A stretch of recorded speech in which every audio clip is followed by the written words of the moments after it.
They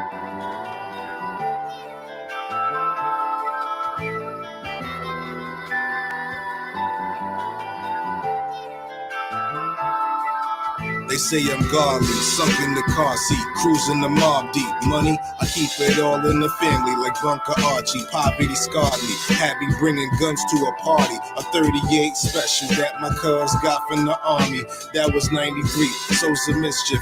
They had it shaking, son of a Jamaican, writing in a Jamaica Queens basement. As the time dwindled, learned to read niggas like Kindle. Dunny's influential, you clown rappers, Comedy Central. Sitting on a few acres, nah, this is not a rental. We get not the same. Pump faking shit, I'm just not into. My credentials well respected. A flaw, I'm temperamental. My dime piece let me fuck a friend when she on her menstrual. Chuck Tim's presidential rollie cash, that's essential in my own class. Just trying to surpass my potential. You can hear the pain in my voice, I ain't gotta convince you. Life is a beach, I mean a bitch, covered in a swimsuit. I've been in my bag getting bread if you don't know. Came up on the app getting money you don't know. Say they feel my pain, but I feel like they don't know. Oh no, oh no. Rolling up the weed in the morning, first one though. Money over bitches going places you won't go. They talking crazy, but they ain't got guns though. We got guns, yo. You stack ones, yo. The powers that be enforce the mandate. Every day I wake up, they switching up the landscape. The media mixing lies with the truth. Somewhat COVID, death toll stats is all trumped up. The facts uncovering, got a nigga wondering. They're using scared tactics, that fucking fear mongering. I see the drone sitting in. Y'all know the m.reck room etiquette. That's that new joint by my man Wright, featuring myself, 38 Spesh, Elcamino on the hook. It's a mean one. Crazy. Hold on, I gotta bust a shot for that. Stop playing, man. What you doing, man? That's called They Don't Know on all streaming platforms right now. The link is on the screen. The link is in the chat room. And this is spooky hours, by the way. Sunday night. I need everybody to go cop that right now. Put that link. You can bookmark that link right now. It's in the chat room. Go get that. If you rock with me, go get that. It's a heat rock. It's one of them joints you vibe to. It's a vibe. It's called They Don't Know, featuring myself, 38 Spesh, Elcamino. Is by my man Wright. All right? So that's the sponsor of the show. They Don't Know, the single. Go get that. You know, music is always the primary for me. That's how I got into all this. All right? Can y'all hear me loud and clear? All right? Salute to Know the Ledge. Yo, Wreck, you on that demon time. Salute. And he's saying that because of the verse. The homie hit me when the joint first dropped and was like, Wreck, on that verse, you was on demon time. So salute to the homie, Know the Ledge. I appreciate you. Thank you, my brother. And thank you for the super chat. You jumped this show off right from the music, and you jumped this show off right with the super chat. Now let's get into these calls. I seen people calling before the show even started. I'm gonna get to y'all.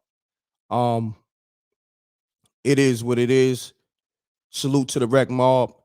Y'all know the m.reck room etiquette. Pound that like button. Let's get the lights up. Call me up. Let's get into these spooky stories. Fall back from the trolling. Fall back from the, stories that's not authentic. And I want to send a salute to SJ. Jose, we got business to handle. Like, money talks, homie. You know what I mean? I'm rocking with you. I see DJ Moschino in the room. And we definitely gonna play that They Don't Know joint again. This show is sponsored by my man Wright. His single, They Don't Know, featuring me, m.reck, 38 Spesh, and Elcamino. All right? Let's go. Mute your audio. Peace. You now tuned in to m.reck.tv. State your name, where you call it from. Keep it clean, keep it short. Let's get spooky. Wright, what up, man? It's your boy Peoples, man. I'm coming from Bridgeport, Connecticut. I got a spooky story for y'all. All right, peoples, let's get it. Talk to me. All right. So check it. I was working at a valet spot for cars or whatever in Raleigh, North Carolina. And it was this dude, funny looking dude, kind of looked like Howard Stern. I had like, you know what I'm saying? Old white dude though. Pulled up in the Benz. He gave me the key. I parked the car, right? He gave me a 50 for like a tip. You know what I'm saying? Then he went into the building. He went to the building where I was doing the valet and that, whatever. It's a spot called Soka. It's like a little bar or whatever. So I keep the keys, you know, I keep the keys all night from parking people's cars, and they get a little ticket that they got to bring back to get their car. Gotcha. So I gave dude the ticket, put the key up, right? The night going by, everybody car leaving. Dude never come get the car, right? And the car not there. And Say the word. key wasn't there. I promise you, bro. And I don't know who that was, what that was, but that was a wild one. That was some crazy shit. Oh, excuse my language. yeah, definitely. And where did you leave the key? Yeah, it's like a little closet type thing, you know what I'm saying? That they have a standby. And they got like a door on it, and you know what I'm saying? You open the door up, all the keys is in there, and they got like numbers. Numbers on every little key holder. And then the papers that you got to give out, they go around a little key loop on your key loop or whatever. So Got you. Until, you know what I'm saying, you come out and get your car back or whatever. But Got you. never came back, and then the car was never there. It's like if he was never there. Wow. Now let me ask you something. Spooky. You had a camera system. I'm pretty sure you got a camera system, right? I don't know, because I was outside, you know what I'm saying? So I'm outside. I was from a separate company, like doing parking for this building, you know what I'm saying? Got you. Yeah, that was that's kind of spooky.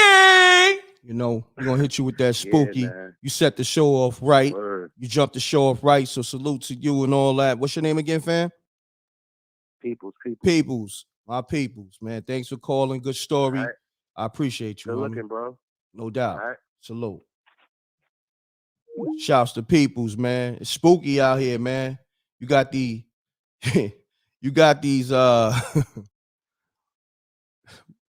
I don't know, these ghost scammers. let's call it that for the most part. Shouts to Jose on the super chat. Truck gang in the house. Salute. And let me shout out Thunder's Productions. Salute, m.reck. I appreciate you. And Jose be saluting too. He was one of the first people to salute that joint that I played in the beginning of the show by my man Wright called They Don't Know. Jose was saluting that in the live chat. And he also saluted the Respect My Handle project I got out there. Yeah, I was sleeping earlier, so my voice sound a little groggy. It is what it is. Don't worry about it. It ain't gonna always be the same. But yo, let's get back to these calls. And okay, here we go. Let's get it. Peace. This is m.reck TV. You now tune in to m.reck TV. State your name, where you call it from. Keep it clean, keep it short. Let's get spooky. My name is Mia, and I'm calling from Atlantic City, New Jersey. Okay, I'm calling because it's something going on in this town, and it's not on the news. It's not anywhere. The UFOs are everywhere, like literally not hiding. I'm saying that to say on December 29th, I leave out my house, and as I get out in my car, I go down the street, and I see this big thing just hovering around a building it had a green light on it and like a triangle. So as I'm getting in my car, I have it on video. I had the pictures. I took video of this. I got pictures and everything, still shots and everything. As the thing is hovering around, a big black, what looked like a helicopter, but didn't have a propeller, it just came out of the sky. And this is in the evening time. This thing just came out of nowhere and starts chasing the thing. Now, guys, like I said, I got all this on video. It's chasing the thing. The thing just shot up in the sky, and so did the thing that looked like a black helicopter, but it didn't have a propeller. Okay, fast forward Friday, we just got that snow. When we got that snow, me and my neighbor sitting outside talking. She smoked a cigarette, and I'm like, look, what the heck is that? 7 of them just sitting there, and it's just sitting there. Like, I got pictures of it. We got pictures. I got pictures of it. Neighbors got pictures of it. They're all over Atlantic City, New Jersey. Don't know what's going on, but ain't nobody talking about it. Yeah, I need those pictures. They everywhere. Email it to m.reck. Wait, let me get a pen. So go ahead. Go to m.reck what? mrecktv promo@gmail.com. Hold on, I'm about to put it on the screen. Are you watching the No, I'm not watching. I was watching it on my phone, but I wasn't watching it on TV. All right, so look, this is how all right. mrecktv promo, right, at gmail.com. mrecc. All right, listen. mrecktv promo promo at gmail.com. Got you. All right. I'm gonna send it to you right now, bro. All right. Thanks for calling. I appreciate that. That's all right. No problem. Spooky.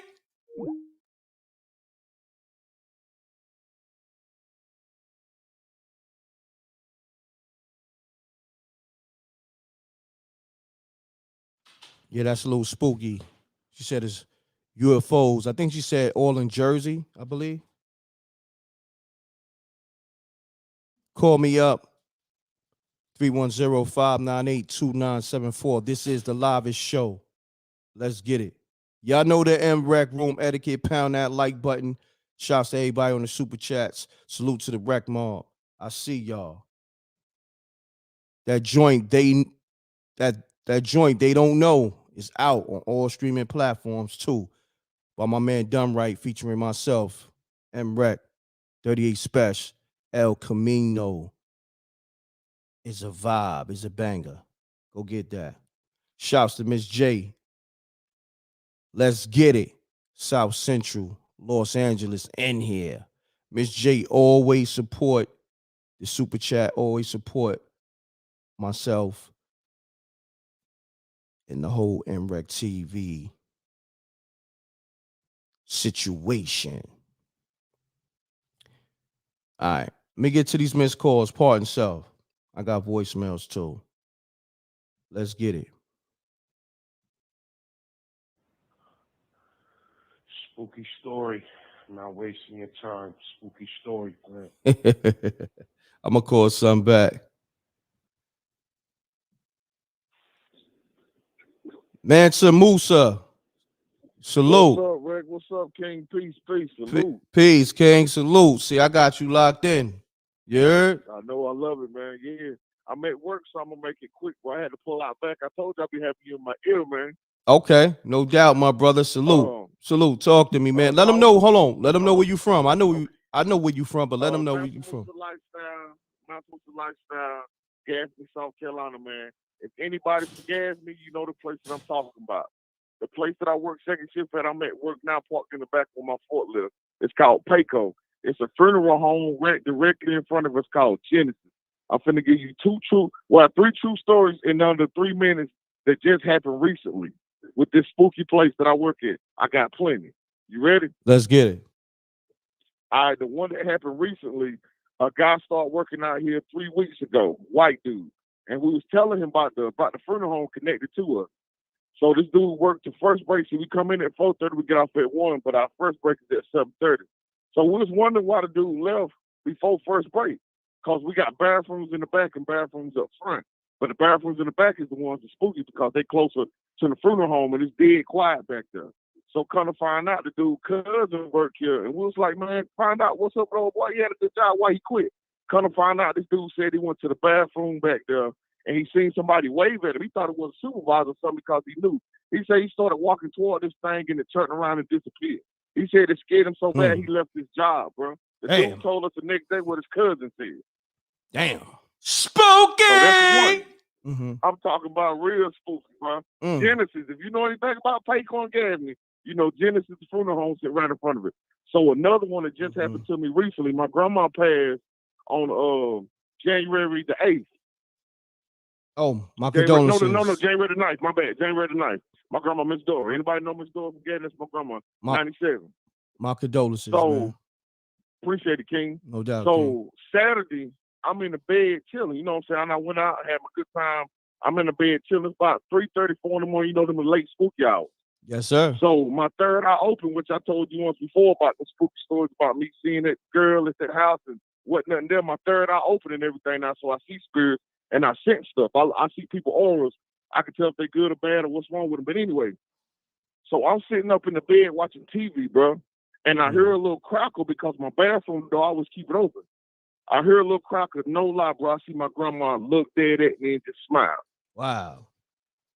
And I didn't go to her funeral, but I went to see her at the funeral home at Gilmore, and I went to her burial, but I didn't go to her funeral. And so I'm going to end it with this right here. Spooky! My other grandma, I'm talking about real spooky, bro. I'm going to end it with this right here. 7, 8, and 9. My other grandma, Miss Vaughn, died 2 years ago. She was 86, and she died on the 7th, okay? My old lady mama died September of last year on the 7th. And my grandma that I just told you about died last month, January the 9th. 7, 8, and 9, bro. Yeah, that's spooky. Spooky! I'm talking about real spooky. But yeah, I'm gonna bump a little bit, let the chat do their thing. I'm gonna hit you back later on with a couple more quick stories from this place, and I'm gonna be getting out of here in a little bit, but I'm gonna try to catch you before it's out. No doubt, my brother. Salute, man. Thanks for calling. All right. Peace, King. Peace, King. Salute to the homie. Drop a quick 3 spooky stories. He was in and out. Salute to the homie Mansa Musa from SC, South Carolina, and all that. All right. Shout out to Peach Entertainment. She loved the spooky hours. What up? It's Peach. We see you, Peach. Peach be having some good spooky stories too. Call up, Peach. I think I got you locked in. I don't know, but call up or let me know what number you gonna call up from, like the area code. Give me like the area code and the first 3 numbers so I know it's you. All right. Let me get to this this phone because I know I missed calls. I got voicemails. Homie said he got a story, so let me call him.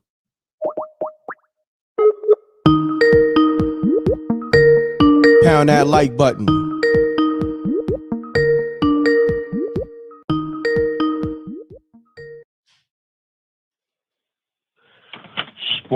Spooky. Peace. You now tuned in to m.reck TV. State your name, where you call it from. Keep it clean, keep it short.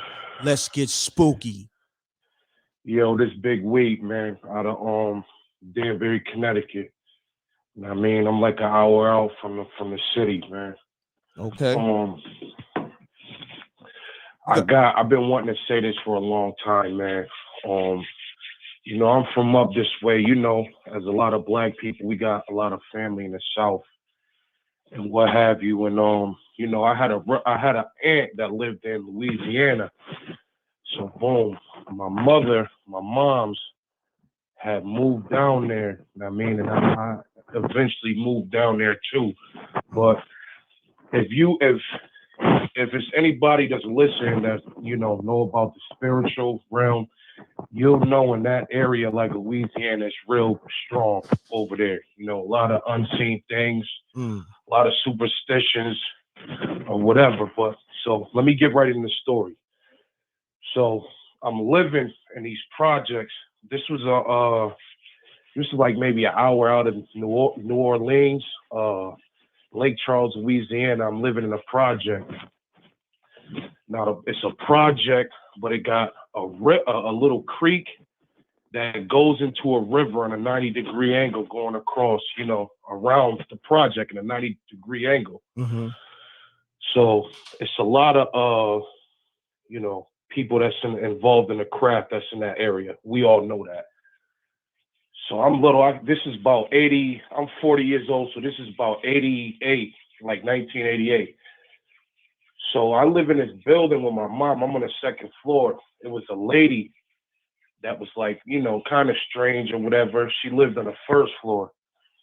She had a doll like on her door. I didn't know what it was back then, but then, come to find out later on is, if you find these things out, she had a voodoo doll on the door. So I'm like playing kickball on the grass in front of the building with these kids, right? So just the lady comes walking up. So immediately right away, the other kids I'm playing with, they start screaming at the lady, calling her, "Oh, you ugly old lady, like get out of here." Just disrespectful. Me, I'm brought, I was taught to respect my elders. You know what I'm saying? As many of us was, you know what I'm saying?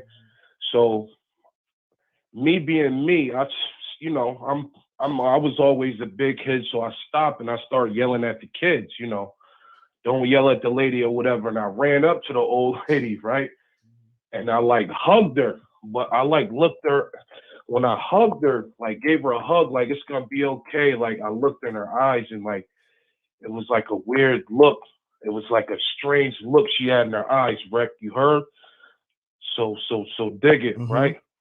She goes in the crib, so we ain't think nothing of it. We keep playing. So the kids, we tired of playing kickball, and we said, let's play freeze tag or whatever.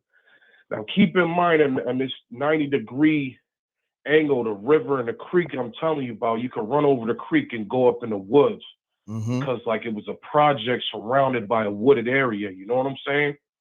Gotcha. So, so we run up across the creek up in the trail. We playing freeze tag. So I kid you not, no lie, man. My mother and father gone. We're the moms and pops. I stopped and I froze as we, ran in the woods. I saw a whole circle of maybe about 7 spirits, man. And they was around like a fire, like around a bonfire. I'm thinking my mind playing tricks on me. So I started to hear a drum pattern like raise up. So I stop and I freeze. And, I'm kind of like, what do they call it? Like when you shock, I'm like shocked or whatever. And I froze.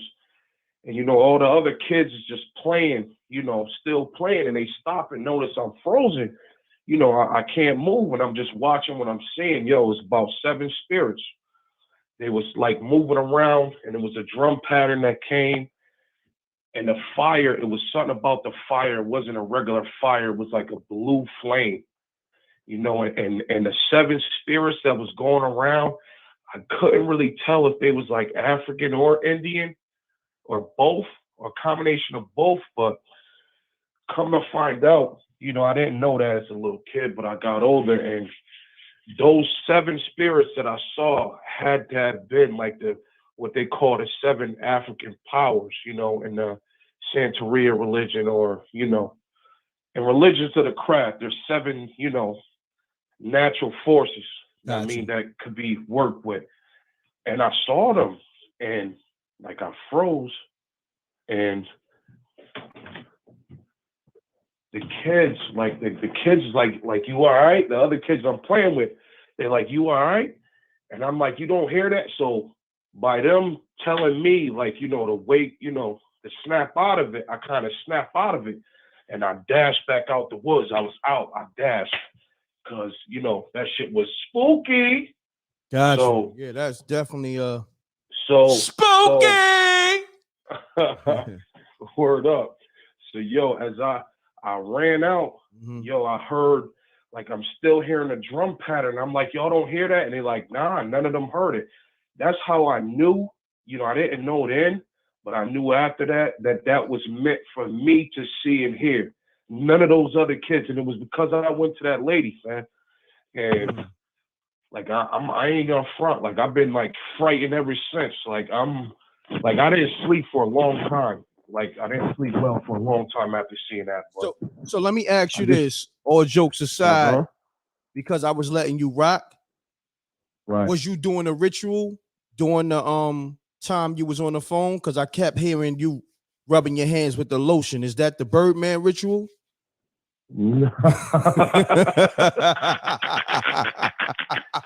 Hey, yo, Breck, you got me, fam. Hey, yo, man. Yo, I support Nah, you, love, dude. And love, it's love, family. I'm old school, man. I'm old school. I gotta figure this Cash App thing out and send you something out, man. I mean, I appreciate you, man. I really wanted appreciate to you share too. that story for a long time, but it's a lot of things. I'm gonna just close it out with this, if you don't mind, real quick. Mm-hmm. For people who like are non-believers or whatever, all right, there are certain things that are beyond us, like beyond the physical realm, and people laugh and joke and think these things don't exist. These things exist, man, and you know, Black people are closer to it than you think. So I just want to close out with that. Yo, Wreck, man, good looking out, man. I appreciate no doubt, you, family. I appreciate you, man. Good story, all right? All right, one. All right, one. Spooky! Shouts to the homie. Nigga was doing the Birdman ritual while he was telling the story, and he was rubbing the lotion, you know, on his body, but he was rubbing it in his hands. You heard it all in the phone, like the whole time he was talking. So salute to him. You know what I mean? I was a little lost, but I think he had some good moments in the story. So, you know, I gave him the spooky, but you know, nevertheless, it takes a lot to call up. So I want to salute him, and you know, shouts to him for calling up spooky. I was telling the story with the Birdman ritual. So we ain't never gonna forget him. Every time he call up, he got to do the Birdman ritual, rubbing his hands together while he tell his story. So I think that's his niche. You know, I used to do the Birdman ritual with me and Jordan Tower. We had the show called Daily Live Hip Hop in 2016. And before we start the show, we did the Birdman ritual because Birdman was just, you know, he's a character, man. I rock with Birdman. Peace. You now tune in to m.reck TV. State your name, where you call it from. Keep it clean, keep it short. Let's get spooky. What's up, m.reck? This Trey from Dallas, Texas, man. Trey, what's going on, my brother? Real quick, if you could take me on speaker or take me off the earpiece, because you sound a little far away. All right, this better? There you go. Yeah, that's much better. Yeah, I got a spooky story. This happened like 2017, 2018, and it involved my grandma. So my grandma became like real ill in like 2017, 2016. She didn't become ill. She just had like a real bad stroke, and she couldn't walk anymore. So me and my mom, we had moved in, you know, like try to help her out. And how it was set up was like during the day. I was in high school, so while I was in school, that during the day she would take care of her. Then she would go to work, and then I kind of like had a night shift in a sense. So, you know, taking care of her after a while, you know, I kind of like got the tone, and like when she needed something, I can tell if it was serious or if it was just like, you know, she needed me to go pick up the remote or whatever because she couldn't get up. So, and she used to smoke like cigarettes too. So I used to keep my door closed, and the way that the house was set up, I could open my door, look to the left, and like immediately just be in her room or just see her. So fast forward to the night of the incident, I was playing a game. I was playing my PS4, and my neighbor had just gave me this flat screen TV. And I remember playing, I remember falling asleep. And like, I heard my grandma's voice. And like the real part about it, and I didn't really think about this until like after the incident, the way that I was sleeping, I never sleep like this. I was in the bed, on my back, faced up, hands to my side. And it was almost like I was tucked in, like from like mid chest down. So keep in mind, my grandma had passed at this moment. So keep in mind, I'm asleep. I heard my grandma's voice. So this is routine to me. You know what I'm saying? I'm used to hearing her because she, you know, throughout the night she might need something.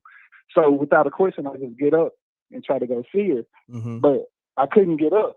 So what I tried to do is with my left hand, I tried to reach over and try to like to get up out the covers to go see her, and I couldn't move. So I got up, well, I tried to, and I couldn't move, man. And that TV, the way my PS4, I'm gonna try to keep it quick because I know I'm getting long with it. The TV, when the PS4 go off, it'll go into sleep mode, and it'll turn the system off, but the TV will still stay on. And you know, like the old DVD players, how their logo used to bounce around the screen? Yes, sir. Like the TV displayed a no signal, and that was like the only light source that I had. So I open my eyes, and I see this blue, like transparent, like entity. And the way I can describe it is like, you know, like females clamps that they use for ponytails, or better yet, if you was to take like a scorpion, like a glass container, and look up underneath it, that's pretty much what it was. That's what it looked like, my bad. Wow. And like after a couple of seconds, you know, I was able to move, and then that's when everything hit me. I was like, dang, you know, like, it just really just happened. I was shook. I wasn't scared because my grandma's tone, it didn't sound like anything was wrong, you know what I'm saying? So I just, I texted a couple of my best friends, and that was it. I didn't sleep the rest of that night, though. I couldn't go back to sleep after that. Wow. But yeah, man, that's my spooky. No Appreciate doubt. It. Can I give a shout out to somebody that introduced me to the channel? Oh, no doubt. Go ahead, my brother. I'm gonna give a shout out to OG Malcolm, man. Y'all know him as OG Malcolm. Introduced me to your channel. Oh, OG, yeah, Malcolm, the spooky OG, the spooky hours OG. Yeah. Salute to Malcolm. That's my brother. It's crazy. It's crazy how we introduce each other, because this is like what you like your platform, the spooky hours. It's like right up my alley, man. Like I used to always ask like my best friends and people that I know, like, what's the scariest thing that ever happened to you? And that's how me and Malcolm started, like, you know, how we got cool. Because I asked Malcolm, you know, Malcolm got buku stories, you know what I'm saying? I was like, dang, I was like, what? And he was like, yeah, check out m.reck, man. And I've been listening ever since. I don't always get to catch the live, but I go back and listen to him and give a thumbs up, man. Thank you, man. Appreciate it. That's love. I appreciate that. Shouts to Malcolm. Where you know Malcolm from? Shout out to Malcolm. I work with him. It's my you work with him? Okay. Yeah. That's what's up. Yeah. That's what's up. So where you from? I'm from Dallas. Dallas. Oak Cliff, gotcha. Dallas. Yeah. No doubt. Man, what's up with Malcolm? I haven't heard from him. He doing good, man. Okay. He doing good. He doing good. That's what's up. I don't know if he listened. If I see him, we're going in tomorrow. If I see him tomorrow, I'll tell him hit you up. I'll tell him to call Yeah, you. definitely, man. The people want to hear from him. Tell him m.reck asks about him. I just want to make sure he good. You know what I mean? Yes, sir. I already know. I know the people love him. Yes, sir. The whole wreck mob. You know what I mean? You got love for Malcolm over here. They stay asking for Malcolm. They love his stories. So my brother, man, thanks for calling. What's your name again? Trey. Trey, man, I appreciate you, Trey. Yes, sir. All right. I appreciate you, man. Yes, sir. Right. Peace. Peace. Peace. What's on, brother? What's going on? Hold on 1 second. You sound spooky as hell. Hold on. Keep that spooky voice on. Hold on. Yeah, that's okay. I'm spooky. Yeah, hold on 1 second. Let me shout out the people in the super chat real quick that's showing that love. You know what I mean? They paying the bills over here. So I gotta show love to the supporters. All right. We're gonna go with my man right here, Jerry Carr III. Shalom, mrecktv. What's spooky is last week, 4 black men in the USA was found dead in the trunk of their cars. Nobody knows how it happened. That's definitely spooky. And shouts to Jerry Carr III on the super chat. Thank you, my brother. Always showing love. I appreciate you. Now, my brother, let us know where you calling from and let us know your name. This is Cal. I'm out here in Bridgeport, Connecticut. Okay. I got a few stories. You know what I'm saying? So I'm going to pick one. It's spooky out in Bridgeport, Connecticut, too. It's real spooky out there. You know what I mean? That's how we live out here. But listen. Let's get it. Because you know what? Connecticut is a cursed land from all the things that they done did to the people who are here. So we got to live with it. But anyway, I'm gonna keep it real. Your phone sound a little spooky. You on that Fisher Price? What kind of phone you on, my G? No doubt, baby. I gotta put it where, I gotta make it work. But listen, can you hear me? Yeah, I hear you, man. I don't know if you got me on speaker or you on an earpiece. I'm trying to work with you, man. I got you on speaker. Because they're gonna take me on speaker because they're gonna roast you. They're already roasting you for having a Fisher Price. That's all right. You sound much better, and just talk loud. Just talk loud in the phone. Let's get it. All right. So this is I got a few of them to tell you. I'm gonna call you back again. I rocked with you from the day one when you started this. I just got back on it again. But all right, thanks. So man. I do these foreclosures. So I go clean out houses and stuff like that, right? When people leave their stuffs in their house. So I take, I find what I find, I keep what I keep, and I get rid of what I'm gonna get rid of. So, they got these mirrors that these people, they worship these mirrors. They're called squires, like it's a black mirror or whatever like that. So didn't think nothing of it, brought it to the house. I thought it looked nice or whatever. So one day I brought it to the house and I left it in the living room, right? So I got my girls, I got my daughters, I got my 4 daughters at the house, and I'm laying in a bedroom. Now I'm always connected to my daughters because I'm able to tell who comes down the steps without knowing who it is by saying their name. And they're like, "Well, Daddy, how you know it's me?" I'm like, "I don't know, I just know." So one day I'm laying in the bed, they upstairs. So I heard the front door slammed, steps run upstairs, kid laughing, running up the stairs.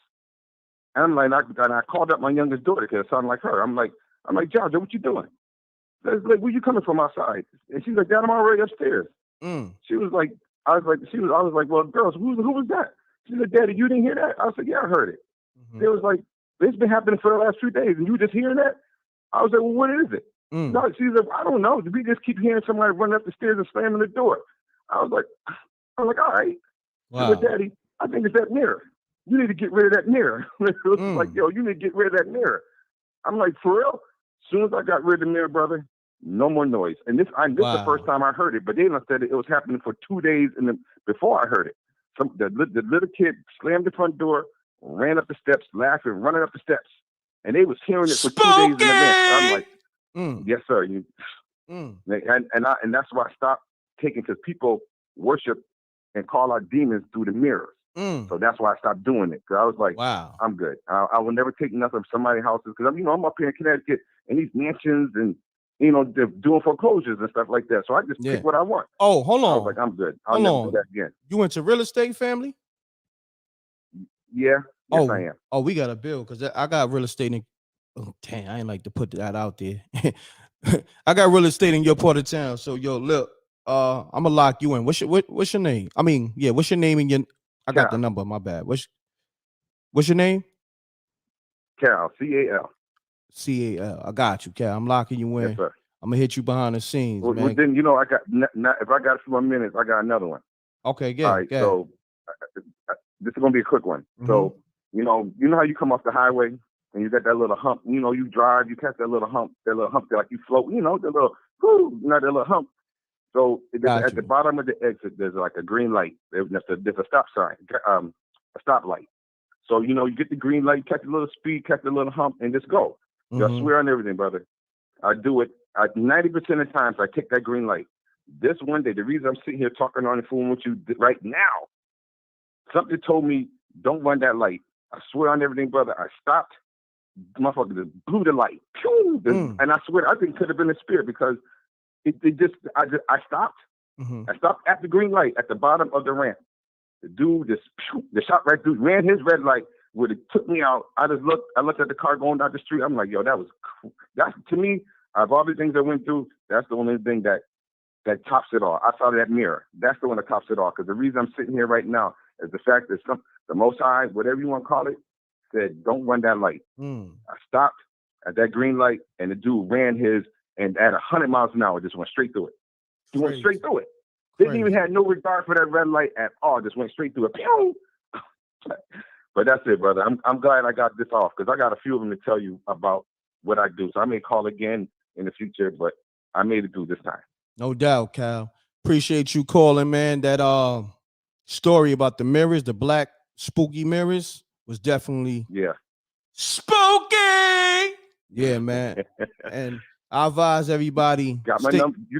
I got your number. Call me when you need me, brother. Yeah, we're gonna lock in, man. Before you go, I gotta tell everybody while you're on the line, stay away from them black spooky mirrors. No doubt, because I'm done. That was it. I got my 4 daughters to witness that. I got them. They could tell you. I wish I could put them on the phone. They all say, "Yeah, Dad, you right. That happened." If you got a picture or a video of that mirror, send that in to m.reck.tv promo at gmail.com. No. That was no. That went to the dump. I just tell people. I just tell people, don't mess with mirrors. You know what I'm saying? Just don't let nobody give you nothing because you don't know what they do before they give it to you. That's the only thing I'll say. Because you had a couple of people a couple of weeks ago that talked about pictures that people give to them, and like they was writing in chalk or some shit like that. I was listening to it. I'm like, yo, that's what made me want to call. Because I'm like, that's exactly what I went through. People be doing things. They putting spirits on things and, you know, just doing stuff. And you don't know. You just getting it as a gift. They could be passing on the next spirit to you and taking it to your house. Facts, my brother. Appreciate you calling, Cal. All right, good story. Yes, sir, brother. All right, my brother. Yes, sir. Be safe. Peace. Shout out to the homie Cal from Bridgeport, Connecticut. With the spooky Black Mirrors. I got a lot of people I got to call back. Hit up the super chat. I know SJ was in the super chat. I mean in the chat room moderating earlier. Hit up the Cash App and all that. You heard? Let's get it. Peace. Now tuning in to m.reck.tv. State your name, where you call it from. Yo, dog, keep it clean, keep it short. Let's get spooky. Huh? The note you left on my car. What note? I ain't leave no note. Somebody hit my car, left a note with this number on. Nah, wasn't me, my G. Are you calling me? Yeah. Troll. Exactly. Left a note with this number on it. Come on, my G. Come on, man. That's the best you can do. But hey, you know what? He wasn't disrespectful. You know what I mean? He's giving this show, he's giving the show promo. So salute to him. Somebody left a note with the number to the show. Okay. I appreciate the promo. You know. But let's get back to what we do over here. This is Spooky Hours. This is the live show. Pound that like button. Let's get the likes up. We close to 500 people. We 40 minutes in. Get the likes up. So far the show is lit. You know what I mean? We got spooky mirrors and a few other things. Hit me up if you need promo too. mrecktv submissions at gmail.com. SJ, she probably fell out. She be working hard, holding it down. You know what I mean? So I'm gonna put the mrecktv submissions at Gmail for all business inquiries. All right. I'm gonna put it on the screen. There's a lot of people want to know how to promote their business and their music and so forth and so on. Hit me up. mrecktv submissions at gmail.com. All right. So let's get back to the phone lines. All the callers. Hold on 1 second. Okay. I'm missing calls right now. Let's get it. Peace. You now tune in to m.reck.tv. State your name, where you call it from. Keep it clean. Keep it short. Let's get spooky. Hey, what up with it, man? I'm Jay from LA. Jay from LA. What's happening with you, my G? Hey, what up? What up? Hey, I got a story. It's kind of like it's a spooky story, but it's like a good story. True story. I was there. All right. It was like, all right. So me and the homies, we in the spot. We watching the David Blaine shit. Hold on 1 second though. Hold on. Easy on the cursing first and foremost. Oh, okay. And then also my bad. Your phone's a little. All right. We was watching hold on. Your phone's a little spooky too. So if you got me on speaker or you on that Fisher Price, let's try to fix it. Hold on 1 second. Let me shout out my super chat supporters. Shouts to Ashley Clark with the super sticker. Appreciate you. I'm about to fix it right now. Yeah, your phone definitely sounds spooky. Yeah, this shit is okay. It's humming and all that. Better? Sound better now? Yeah, it's a little better. Right. The joint was humming and all that. Oh, okay. Yeah. All right, so look, let me tell you what happened. Right. So I was me and my friends. We was watching David Blaine, the magician, and we was in the trap. So then my boy was in there. He had the measuring glass that he usually uses, whatever, in there. And we was watching it, and there was a glass table in the living room. He started doing the stuff when he floated in the air. And we were like, oh man, he tripping. Like me, I was like, he probably working with some type of spirits or whatever. Hold on, he floated in the air. Yeah, the David Blaine magician. We was watching one of his magician videos. Oh, okay. David Blaine. Okay, gotcha. Right. Gotcha. So then I said that it was some spirits helping him with that. And a little bit after that, the glass broke from the table along with the glass that he had in his hand, the measuring glass, in the kitchen and in the living room. They both broke at the same exact time. Okay, now I'm like, oh snaps, what the heck? So we tripping like now they looking at me like, shoot, I just said some stuff that, and then that happened. So they like, dang, what you know about what's going on? So anyway, I just said I think that he working with some demons or whatever. A little bit after that, my boy was like, hey, I'm about to go home or whatever. And I live like a block away or whatever. I'm like, okay. And then one of my boys said, hey, no, stay here with me, because I want you to record some music, some other stuff, right? So I'm like, all right, forget it. He's like, man, you know you ain't gonna see me in a minute. And this is why I gotta thank my boy, because he probably saved my life. My boy goes over there, he's like, forget it, I gotta go handle this without you. He's about to go handle some business. He go outside. As soon as he go outside, somebody got a gun. Boom, like, where you from type stuff. My boy was like, oh, snap. When he said, where you from? He like, oh. So they just start busting. Boom, boom, boom, boom. My boy start running in. He one of the home. We hear it. We like, oh, snap. One of the girls like, hey, give him a call. Give him a call outside. So we call. Boom, like, you good? He like, open the door. Open the door. Go open the door. He turn around like, am I okay? I'm okay. I'm okay. Okay. He's like, yeah, okay. You good. You good. You good. The next day, my boy, rest in peace, he came over there and took a picture of the bullet hole that was left from what happened the other night. And when he took that picture, it was a reflection of skull faces on there. I swear, it was like 9 skull faces. It was one looking at, screaming into the, looking like it was looking to the sky with his mouth open. One had a cigarette. One had a devilish, and these are skull heads with eyes. And I'm like, I showed my ex that, I showed her, and she threw the phone at the couch. I showed the boy, my homeboy that got hit. I mean, not hit, but my homeboy that they popped at, and he threw the phone too. It was spooky as hell. And then a couple of days after that, man, and look, in a couple of days after that, my boy was like, hey, let's go to the liquor store or whatever real quick. I'm like, no, I ain't about to go to the liquor store. I'm cool. I'm like, nigga, they shooting. I ain't about to go to the liquor store. Hell no. He like, man, come on. So he went anyway. And while he went there, I'm playing a video game called Prince of Persia. It was on Xbox. I remember. And while I'm sitting there playing a video game, like boom, and then I come over there and I first hear my Xbox move. I look to the right, and then I see it pick up by itself for like 2 seconds, like and then drop right in front of me. Now I wasn't even smoking no weed like that. We had stress back then. I smoked some whack weed. And I only had probably like a blunt earlier that day. I wasn't even that blowed or none of it. I was like, oh, snaps. So, man, it tripped me. And then when I looked deeper into it, the Prince of Persia in the Bible was a specific demon that wrestled with the prophet in the Bible. And I was playing a video game, and that happened. I'm like, oh, snap, what the? So, hey, bro, I know there's some other stuff out here. It's a whole lot that we don't know about life, bro. We don't know everything. Facts. People always claim that. There's a lot we don't know. No doubt, man. Thanks for calling, man. That was definitely spooky. You know?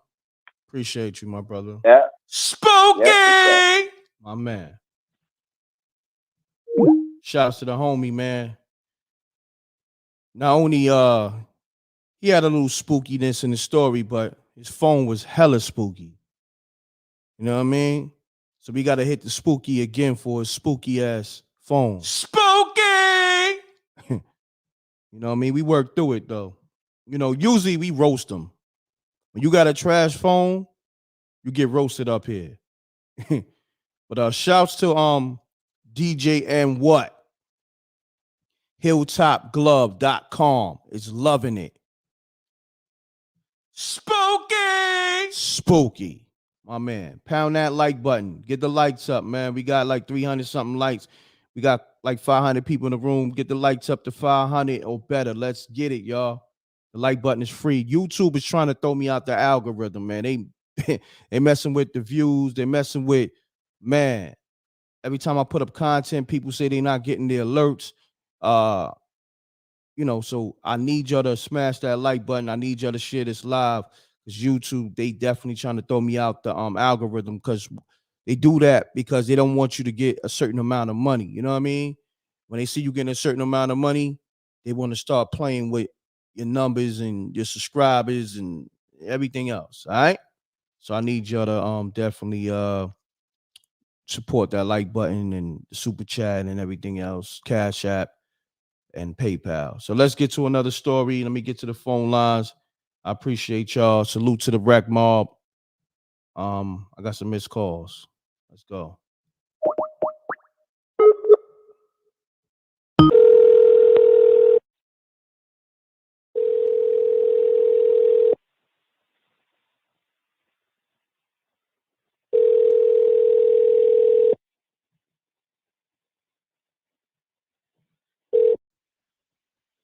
m.reck. Peace. You now tuned in to m.reck.tv. State your name, where you call it from. Keep it clean, keep it short. Let's get spooky. Hey, this is Gil. I'm in North Carolina. I'm turning down my TV right now. Yo, I have a few stories, but I was just trying to think of which one might be the shortest. I had been in. Okay, I'm in California. This is where I'm on I-10, and I'm headed to one of my coworkers' house.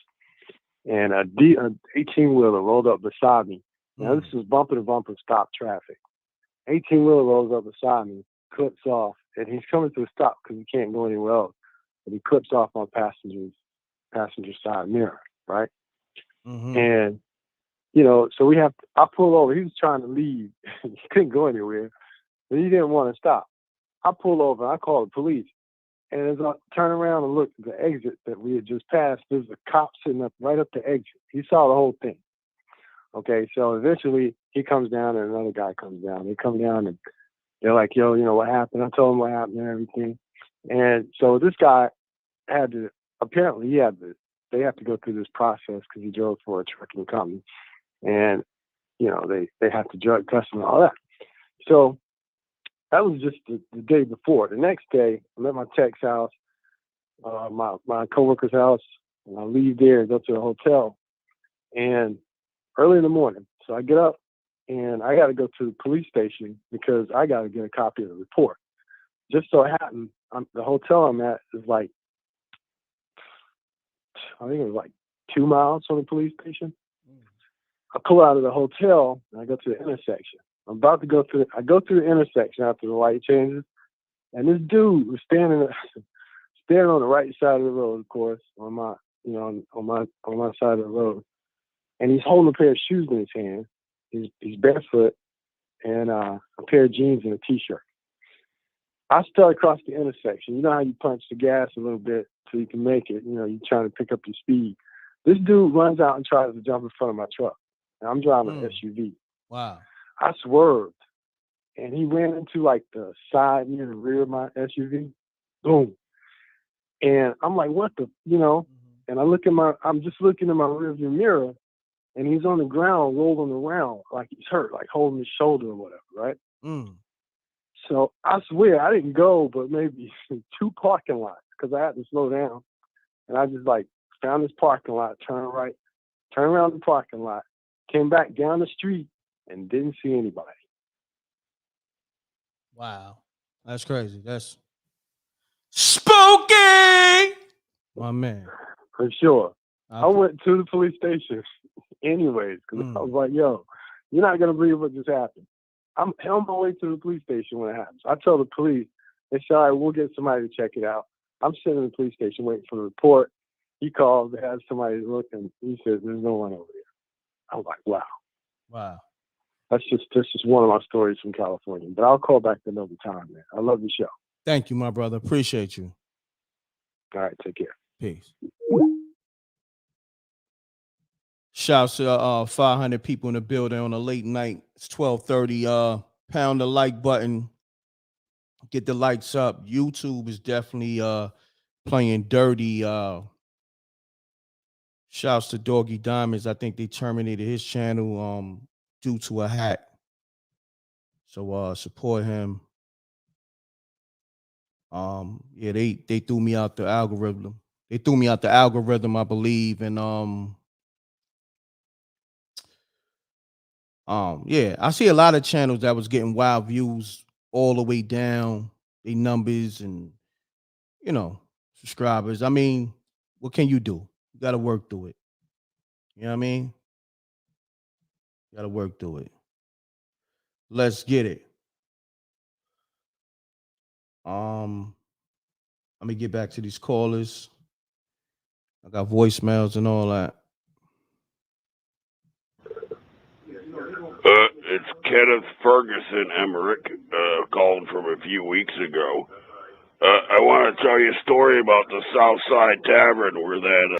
That's that mommy with a different voice. Peace. You now tune in to m.reck.tv. State your name, where you call it from. Keep it clean, keep it short. Let's get spooky. I don't know what happened. Let's go to the next caller. Peace. You now tune in to m.reck.tv. State your name, where you call it from. Keep it clean, keep it short. Let's get spooky. Hi, my name is Benita. What's your name? I'm calling from Benita. Benita, what's happening? What's going on with your phone? Sound a little spooky over there. My phone is messed up. I gotta get a new one. Okay. Got you. All right, we going you got us on speaker, you got us on the earpiece? No, it's not on speaker or anything. It's just to my ear. Okay, cool. What you doing? Laying down? No, I'm not showing my room. I'm just showing. Okay, I'm gonna need you to speak clearly into the phone because we can barely hear you, and we're gonna listen to your story. Okay. You ready? Okay. All right. I was probably about 7 years old, and I grew up in Atlanta, Georgia. And the house we grew up in, it was pretty old. My dad and his siblings had grew up in the house before my mom and dad got married and moved into the house. So I guess a lot of stuff happened in that house when they were younger. But while I was staying in the house with my siblings, my room, where my room was at, it was like a middle room that you can cut to like the kitchen, or the other doorway you can go towards the bathroom. Now, I had woke up, it was broad daylight. I was in my bed, and I tried to get up out my bed, and I couldn't move. Like, I couldn't move. I tried to like scream or try to call my mom or dad to like see if anybody would come in my room to try to see what was wrong. I couldn't say anything. And for some odd reason, I think my dad was in the bathroom, and he was like probably leaving out the bathroom and cutting through my room to go towards the kitchen. And like, as soon as he came in the room, whatever was on me jumped off. Like, it got up off of me. And then my dad was like, "What's wrong?" Because he could see the tears coming up my eyes while I was laying on the bed. And he was like, "What's wrong?" And I was just like, "Dad, I don't know. Like, there's something weird. Like, I couldn't like move or nothing." And I was like crying and stuff. So it was real scary. Like, I was only 7 at the time, so I couldn't understand what was going on. And he felt my head, and he was like, "You got a fever or whatever." And I'm like, "I was just fine." Like, you feel what I'm saying? Like, a couple of days ago, I wasn't sick. So it was real odd that I got sick too. And to this day, I still think that there's something in that house. And long story short, my mom and my dad's new wife and him had moved out of the house, and he sent the keys to the bank, and he didn't pay the taxes or nothing. He just got the hell out of the house. So there was definitely something in the house. And to this day, he will not talk about nothing that goes on in the house. Yeah, so it's definitely weird. Like, it was definitely spooky. And like, I try to like say something to my dad about the old house. Like, "Dad, what happened? Why you send the keys to the bank?" And he like always blow that question off and change the subject to something different. So I know he done experienced something in that house too. He just don't like talking about it. Got you. But that's my spooky story. I appreciate you calling. Good story. You're welcome. You're welcome. All right, peace. Shouts to Benita. Scott, you said you sent 20. I believe you because you always support. He said he sent $20 for the truckers. I want to say thank you. I don't see it. Did you send it as a cash app or a super chat? I'm trying to find it so I could highlight it on the screen. But maybe YouTube. I don't know. Doing something funny. They doing a lot. It's confirmed that YouTube slowed down everybody channel. My brother from Blue Blood Sports TV, he spoke to them directly and they told them they slowed down a lot of people that was getting a lot of traction because this is how they stop the fraudulent people, that's boosting their channel with fake views. So basically, you're shutting down the people that's getting real organic views in the process too. So it's crazy. Like people like myself that's getting organic views are being affected by this so-called system they use to shut down people getting fraudulent views. So me putting in all this good work, all this hard work, I got to get my channel sacrificed. My channel suffers. It's crazy. And a lot of other people channels suffering because of this process. So yeah, I was hearing about fan base. I'm gonna look into that. That's Isaac Hayes' son, I believe. Isaac Hayes the third, I believe. I'm gonna definitely check that out. But pound that like button. This is Spooky Hours. We like an hour in. It feels like we've been rocking longer, but we only an hour in. So we got another hour to go. Hit up the Cash App, the Super Chat, the PayPal. Shouts to SJ. She usually hold down the moderator position. She's probably somewhere getting a good nap in or something because she be working hard. So shouts to SJ, the voice.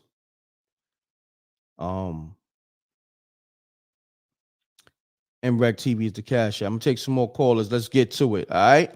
Go get that joint and that game. Go get that joint. They don't know by my man Done Right, featuring myself, m.reck, 38 Spesh, Elcamino, on all streaming platforms is a banger. And go get the game Max Time Traveler on Google Play.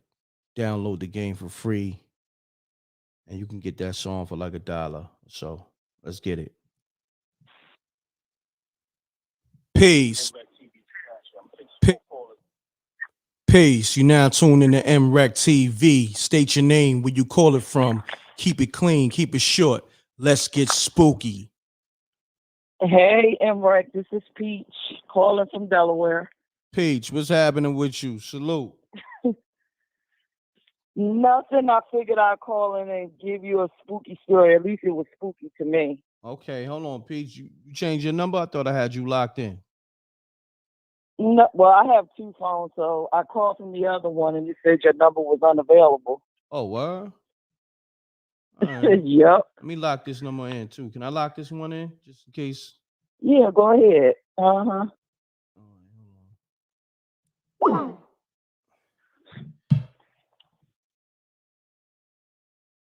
I got you, Peach.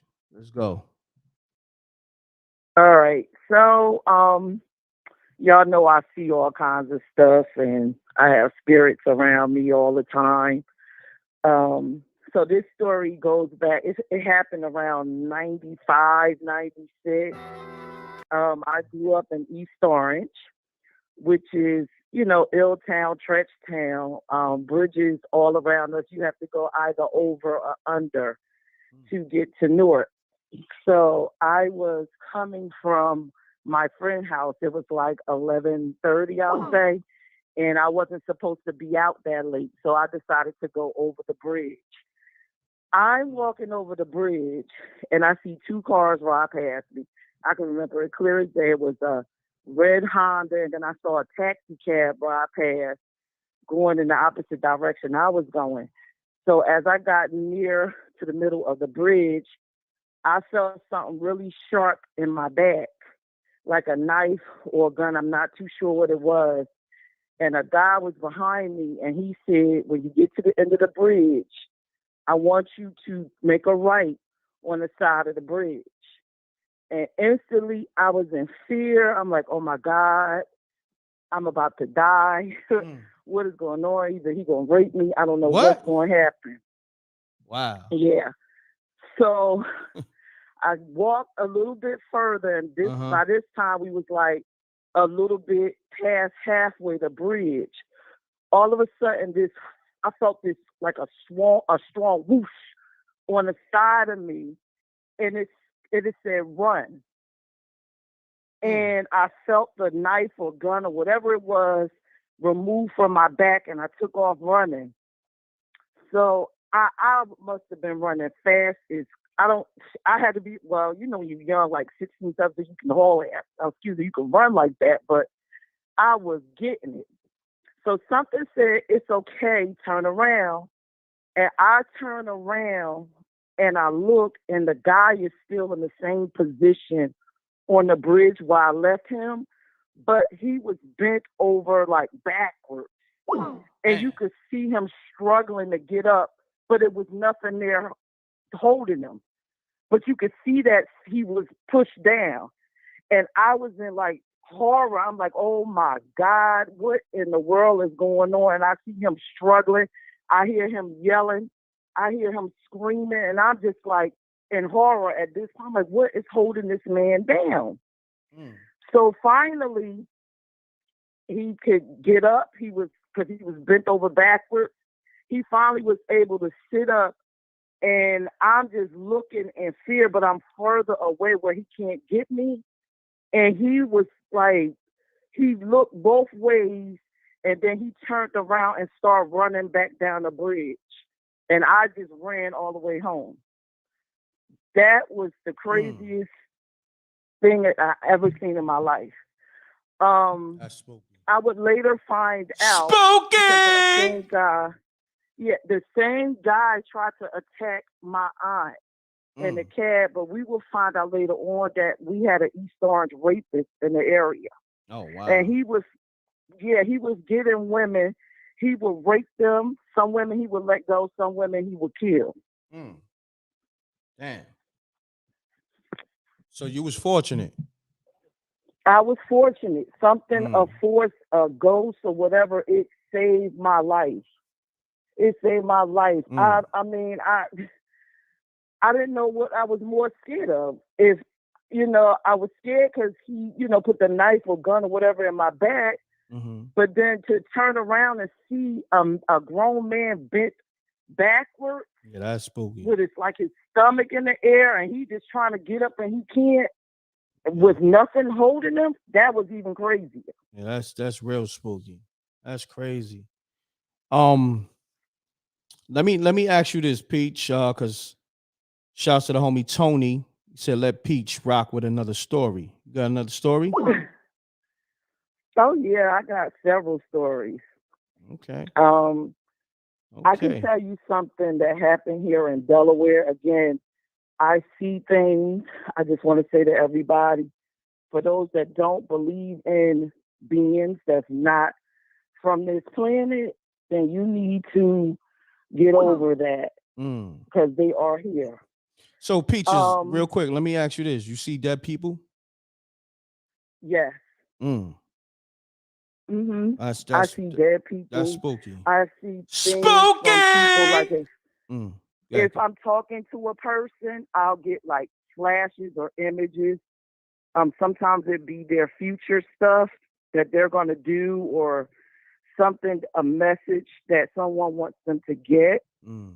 So I could tell y'all now because I've told y'all so many stories. I found out later that my biological grandfather was actually a witch doctor. He was a traveling one.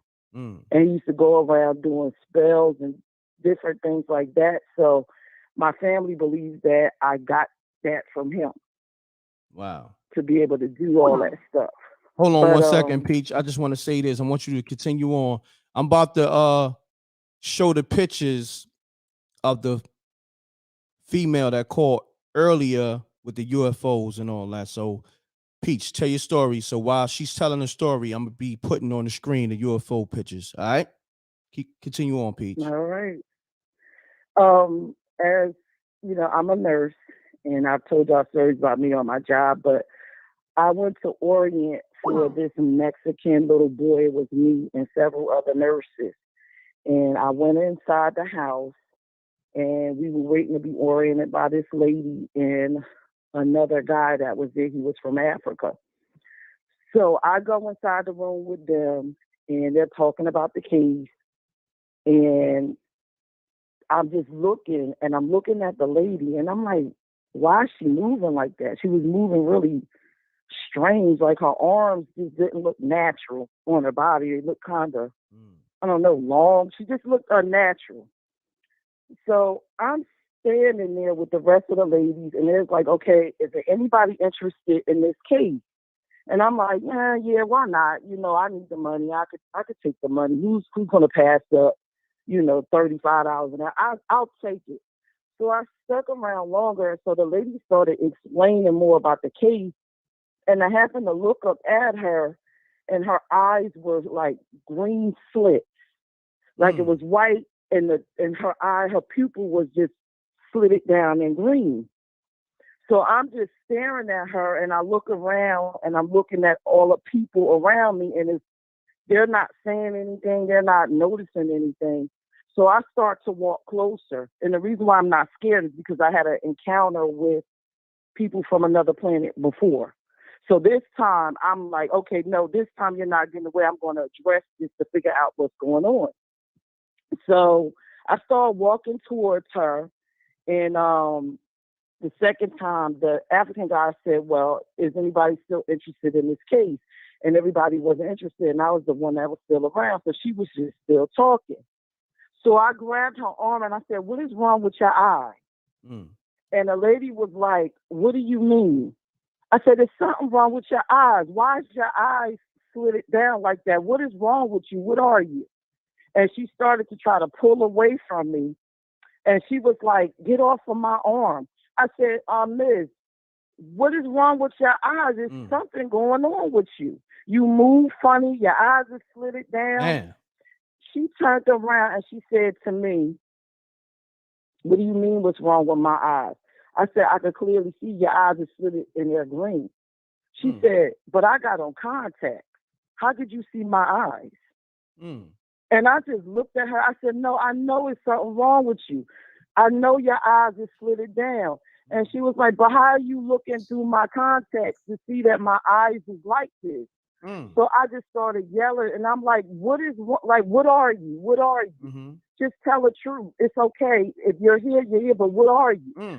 So the African guy grabbed me because he saw I was just really holding on to the lady, and she was trying to get away. He grabbed me and pulled me outside. Hold on, Peach. You put hands on the lady? Like you literally grabbed her arm. Hold on, yes, you police? Like you a flashlight cop? What's going on with you, Peach? You grabbing people out here? What's happening? No. You put the cuffs on her? Seen something. I just grabbed her because I had seen something when I was younger, but I was too afraid to acknowledge it. But this time I was going to acknowledge it. So when the African guy dragged me out, he told me to calm down. I said, but something is wrong with her. You can see her eyes are slit. He said, I know. He said, but you got to calm down. He was like, you Americans, y'all act like y'all Americans act like this weird. These kind of things are always around in Africa. Y'all need to stop behaving like that. That's why y'all don't know anything. That's why y'all don't know nothing. Wow. So I left, but I ended up getting the case, and this is where it gets weird. I ended up getting the case, and the lady actually was training me. Yeah, I got the case. She trained me. And she said, I apologize if I scared you. She said, I still don't understand how you was able to see through my contacts. And I said, oh, I be seeing all kinds of things. And she said, yeah, but I don't understand how you see through my contacts, but that's fine. She was trying to tell me that she had some type of disorder. So I said, okay, whatever, disorder, alien, whatever you are, I'm good with it. I've seen people from other places before. I see all kinds of stuff. So one day I came to relieve her from the case so she could go home. And she was watching the news, and this was like maybe 2 years ago. I don't know if everybody remembers when the government admitted on TV that it was actually extraterrestrials and stuff like that. So we sitting there, and I look, and I said, damn, they finally admitting it. And she bust out and was like, well, they can't reveal us to y'all because y'all can't handle it. Y'all scared of us, but we really are the ones that's afraid of you. And she got her stuff and she turned around and left.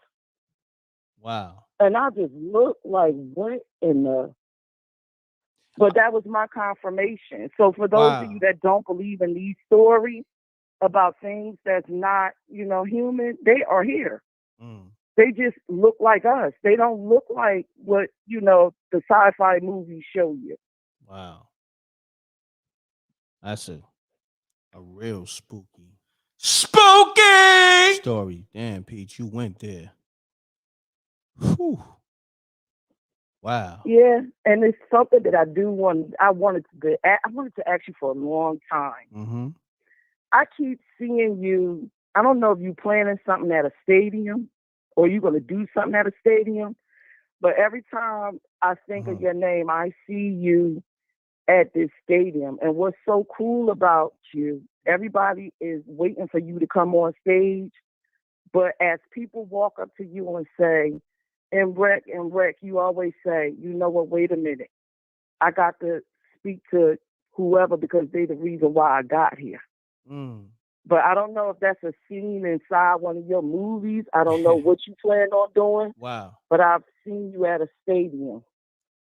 Yeah, I got some big events coming, so you might be right and exact with that.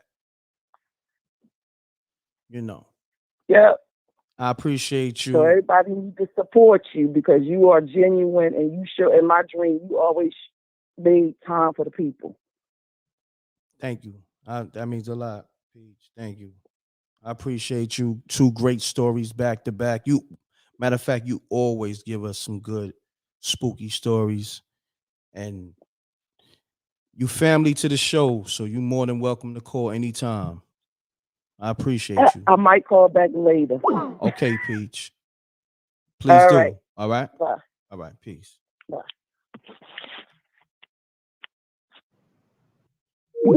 Shouts to Peach, always giving us some spooky stories. That was hella spooky with the lady with the reptilian eyes and all that.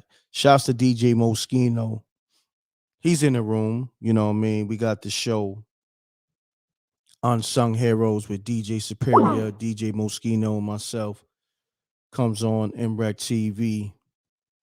And we be having some real in-depth interviews with your favorite DJs, your favorite producers, and all that. It's on his channel. And like I said, support the channel because YouTube is definitely messing with the views, suppressing the views. They doing that not only to me, to a lot of people. So it's real out here in these YouTube streets. You know what I mean? We really out here grinding. So support the channel, the super chat, the PayPal, the Cash App, all that.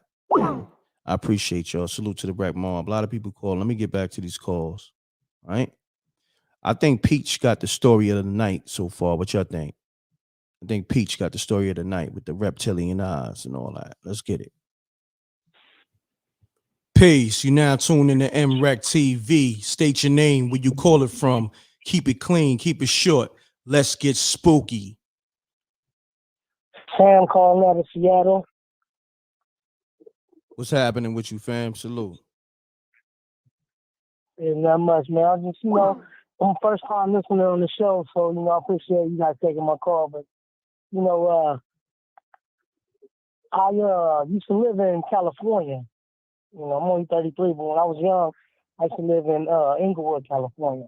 And my father, he used to work for the Hilton Hotel, in the same hotel that Marilyn Monroe killed herself in, right?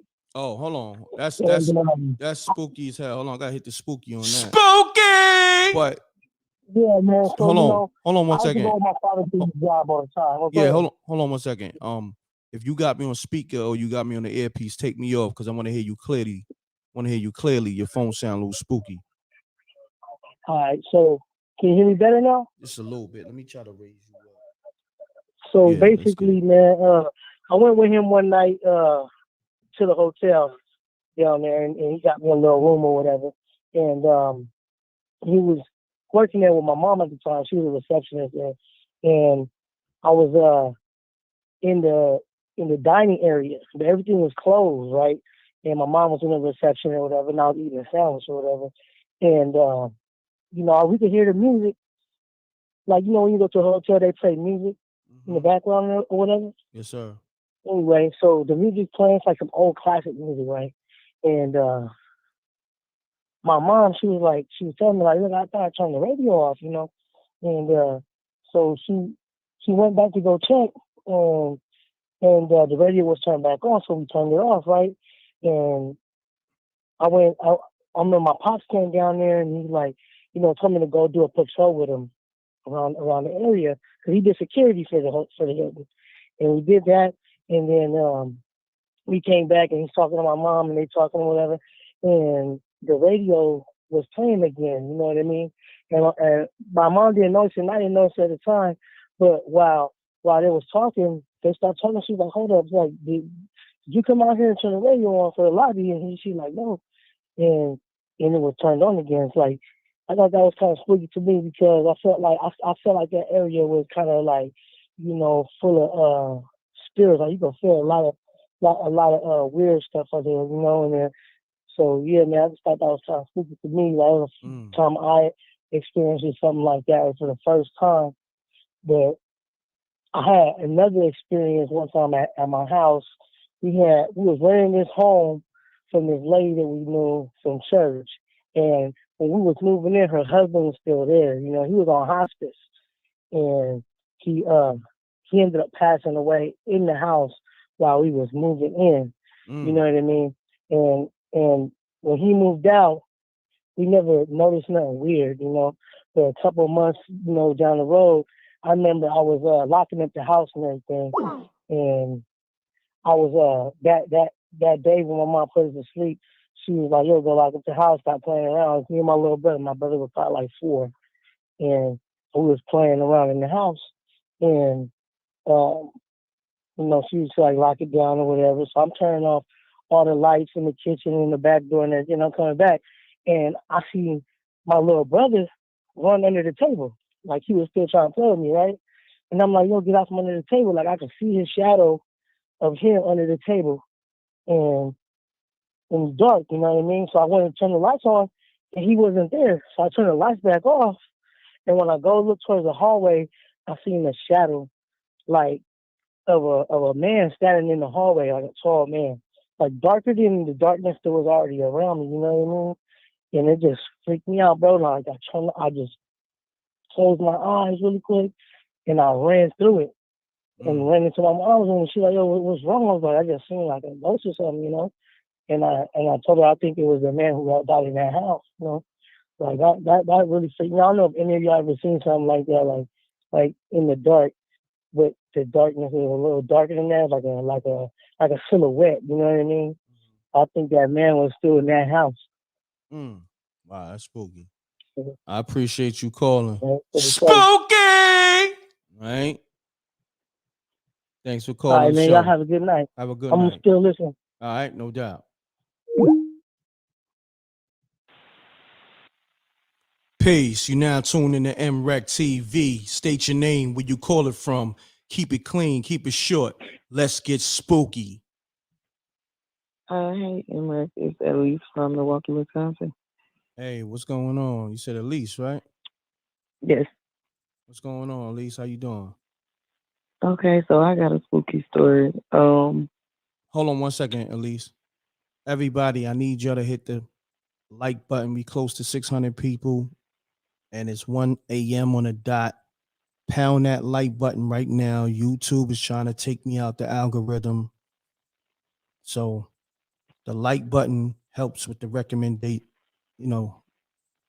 helps my channel be, recommended to y'all. All right. So hit the like button. I'm sorry, Pete. I mean, Elise. I'm all over the place. Pardon me.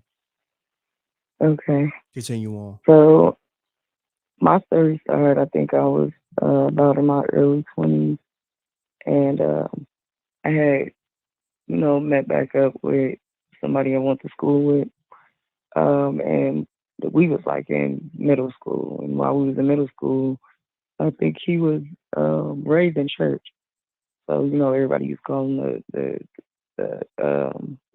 preacher or pastor boy, or you know.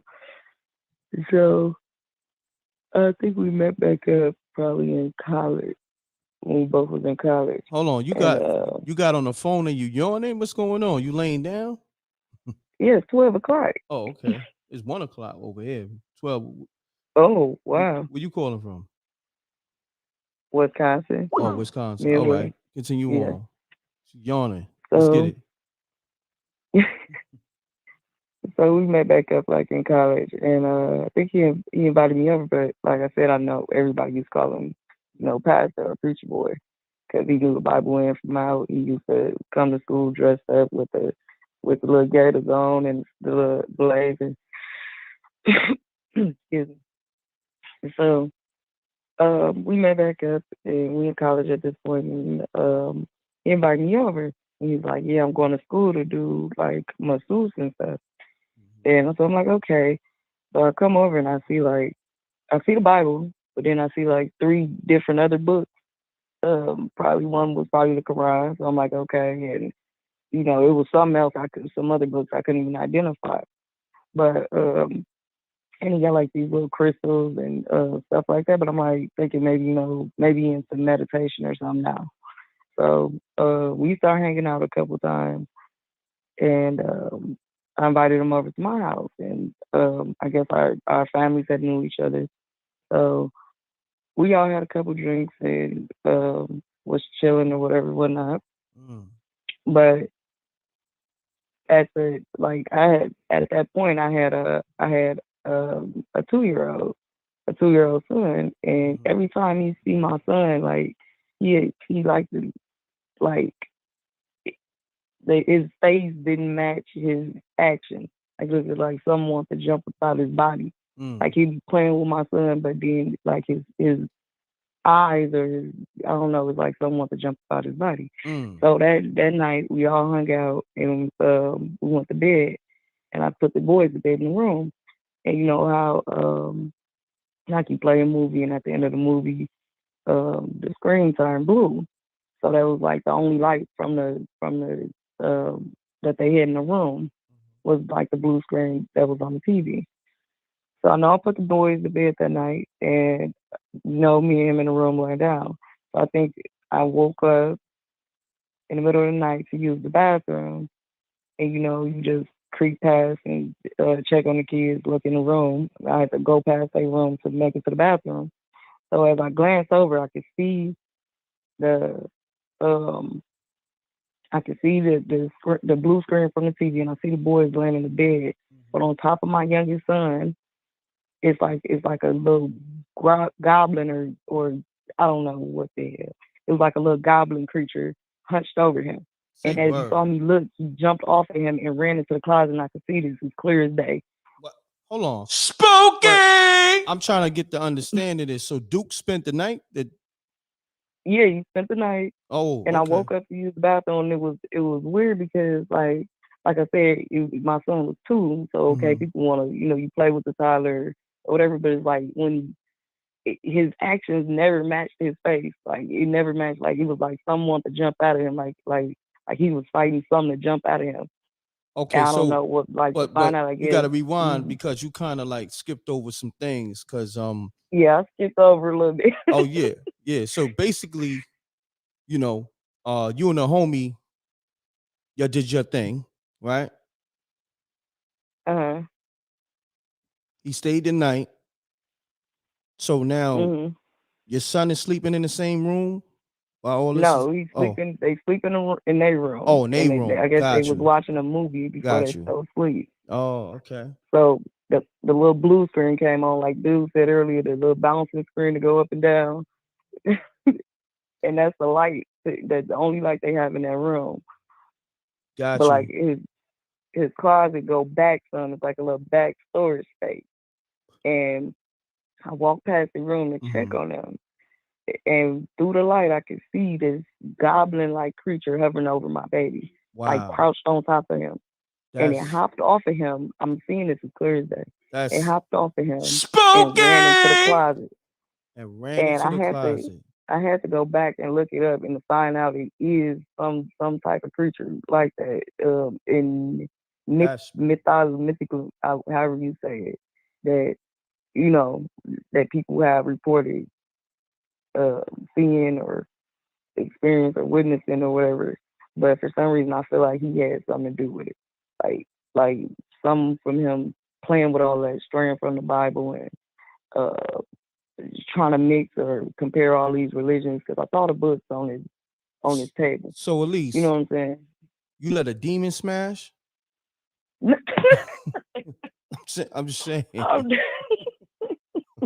because you saw it. You I'm, saw it like I'm, early on, right? no. No. I don't know if he was a demon. I just know he got mixed up in some stuff he probably shouldn't have or should have been playing with or messing with. But I don't know. I know after that day, I ain't that young. Like I couldn't talk to him no more. Like, and I tell people to this day that story. I talk to my moms about it. Like, Mom, I know what I saw. This was a visual. This was clear. Like, Mm-hmm. I don't know. We try to be adults and we can try to make up stuff, but I know what I saw. We can try to make excuses and all this other stuff, but I saw what I saw, and it's just like, wow. Yeah, that's real spooky. Wow. I couldn't imagine if I seen something like that over my babies. That's crazy. Yeah, yeah. That's crazy. So where was Duke when all this was happening? Was he still in the bed with you or like Yeah, he was still in the bed. I just got up to use the bathroom real quick. So his true demon self came up out of his body and went into the room while You you were know what? asleep. I feel like that, m.reck, because I feel like it was something coming up out of him. Maybe that was it, or maybe he sticked him on the baby or something. But I don't know. There's something coming up out of him. Got you. Got you. Got you. Yeah. At least. That's funny. You know what? Hey, maybe you was on demon time that night. You know what I mean? Literally, I'm just saying. I'm just saying. Nah, I it's all guess good. so. It's all good. Yeah, I mean, just keep it real. You was on demon time tonight. You saw the demon, and you just probably was like, I wonder what that demon pipe is like. You know what I mean? I'm just joking. No. Hey, I don't got no words. Nah, it's all good, Elise. I appreciate you calling. Great story. It was hella Spooky! and All right, definitely m.reck, hit I'll us call with back. another. Yeah, hit us with another story in the near future, or you call back tonight. All right. All right. All right. All right. Thanks. Shouts to Elise out here getting that demon pipe, and she ain't ashamed of it. Salute to her. Good story. Peace. You now tune in to m.reck TV. State your name, where you call it from. Keep it clean. Keep it short. Let's get spooky. m.reck, what up? This is Move from Jersey. What's going on, my I'm gonna G? keep this real short as possible. I've been trying to call you for a minute. Okay. I got a million stories. Gonna start off with this one. Yeah. And anybody who Do me a listening, favor. Are you on the earpiece? Your joint sound a little spooky. I ain't gonna hold you, my G. you can't hear it? I can hear you. It just All right. sound a little like muffled. A little muffled, right? Yeah. All right, hold on. Hello, this sound. Yeah, that's a little better. Yeah, so anybody who went to Job Corps in Edison, New Jersey, know about the story. We used to have like rainy nights, right? So one night, like my first night up, like my first week up there, after orientation, I had to be like 16 or whatever. So it's just a little girl walking around. So they bringing us up the hill on the van. I'm like, everybody see this little girl? They like, yeah, so we have to drive us up. He said, yeah, I'll find out who this little girl is eventually. So I'm like, what? Long story short, we in the dorm one day. Now, mind you, it was male dorms, female dorms. And the male dorm, by the steps to entranceway, is a little girl crying.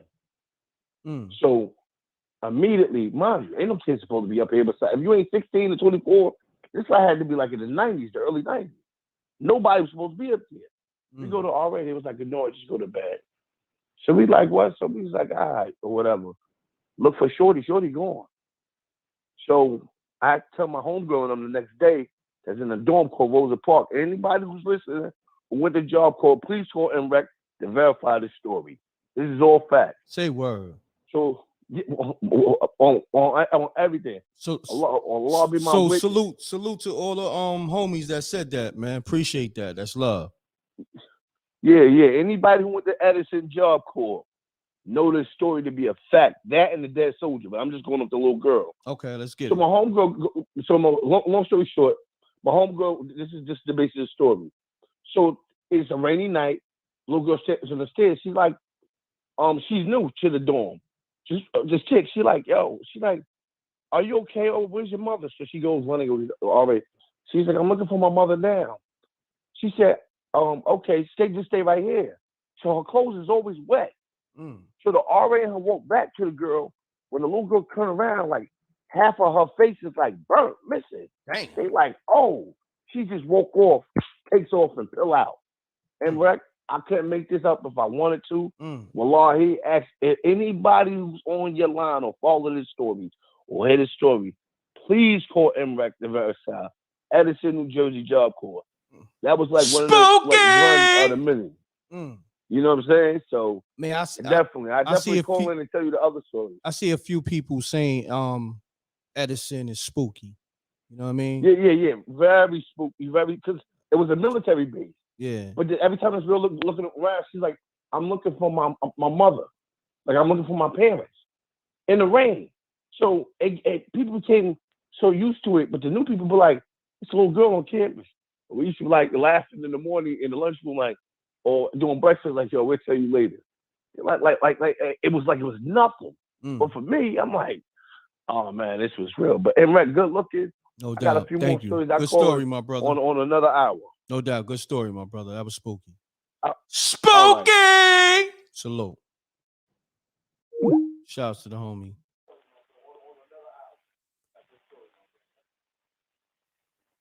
Peace. You now tuned in to m.reck TV. State your name, where you call it from. Keep it clean, keep it short. Let's get spooky. Hey, m.reck. This is Wednesday. How you doing? Wednesday, what's happening with you? I'm doing good. I'm doing all right. That's but you know, you guys been listening. I've been listening to your other shows and the past ones. It's been a lot of therapy because there's a lot going on. Thank you for that. Thank you. I was listening to your story with Peaches. That's very real about these other beings here.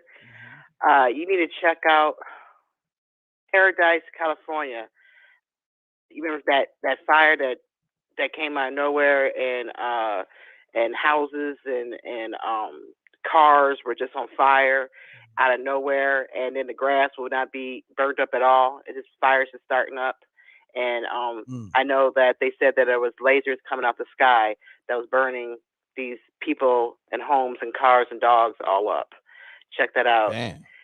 Those were said to be other beings looking like us, and they were killing them off. Wow. Yeah. And when was this happening? Oh, that was not till about 2 years ago, I believe. Got you. Paradise, California. Got you. Yeah. Wow, that's spooky. I have a story for you. I'm sorry. I was getting a little emotional for a second, so just I'm calming down for 1 second, okay? Yeah, what happened? What happened? Everything okay? Um, my dad had a stroke. Oh Excuse me. wow, I'm sorry. Sorry to hear that.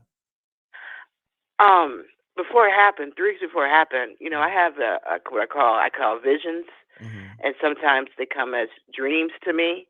And I have goofy stuff. I came in. It started in a gas station, and all I know is Steve Martin was there with his sons trying to fight somebody. Bono from the group YouTube could see me and talk to me through the TV. And all I know is my dad came in. He loves to play lottery, y'all. And I happened, you know how the door opens in the gas station and the bell rings, and he came in, and I didn't go with my dream, but he came in and he was like, "Hey, is that lotto machine fixed yet?" And the cashier's like, yeah. What numbers you want to play? And so I went right back into the conversation with somebody else in this dream. And then my dad was like, I heard a boom, boom sound. And I turned around and my dad was holding his chest. And he fell on the clerk's desk. And he was holding himself. I said, oh my God, Dad. Oh my God, look at me. Please. I love you. Remember that. I love you. And my guy was in my dream. He's just standing there, and I'm like, hey, and there's like a red phone in front of my face. I said, hey, dial 911. I don't know why I didn't dial 911, but I said, dial 911, and he was just standing there, and then like the light glowed in his face, and he was just nodding, right? And then I'm like, oh, my dad. I go, hey, do CPR, my dad. And I was like, what the hell are you doing? Why are you not doing it? And he goes, this is life. That's what he said to me, right? So I called my dad. I got up and I was crying. I said, oh, my God, it was so real. And I was telling him about it. He goes, girl, you know what you got. You better go call your dad and tell him. So I called him. I said, Dad, do me a favor. Could you please, and my mom was on the other phone. I said, could you please go to a store, get some baby aspirins, and take 2 daily. Please, just do it, okay? And he was like, well, why? I mean, I'm okay. And I told him the same when I had that dream. He's like, girl, I'm okay. I'll be all right. And then he said, I do dialysis to give me blood thinner. I go, yeah, just for your session. And it goes out your system. It doesn't last all day, So he didn't do it. 3 weeks later, he had a stroke. Wow. And not just one stroke. He had a few.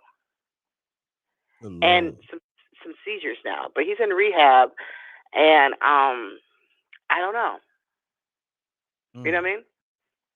He's like, he's there, he's not there because stroke has made his memory all messed up. He can remember past stuff. He just can't remember present, like yesterday or 2 weeks ago, a month ago. You know what I mean? Sorry and to so, hear that.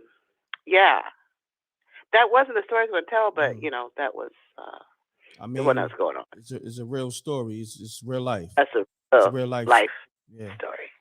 Wow. And I was going to share with you because I remember I came to you with the I'm Wednesday, the blind one. Yes, I remember. I came with you and I told you when you were talking about that Sixth Sense. You said that's one of your favorite movies. It's one of my favorite. Yes. And I told you that's what we're kind of working with over here, me and my children. Okay, they all have special gifts. I get excited when I hear that they can see or feel something. Feel what's going to happen. I'm like, great, you got it too. Oh, great, You got that Shining. You got the Shining. That's the movie, The Shining. That's what that was about. That's what I was about. Did you see the what was it? The second one, the Doctor, was it Doctor Sleep or something like that? Dr. Sleep. It came out like 2 years ago. It was like the boy who was in The Shining. He like grew up and he's trying to help this younger girl who's going through it. Oh my God, that was so good, so deep. Facts. You gotta watch that. That. That's, yeah.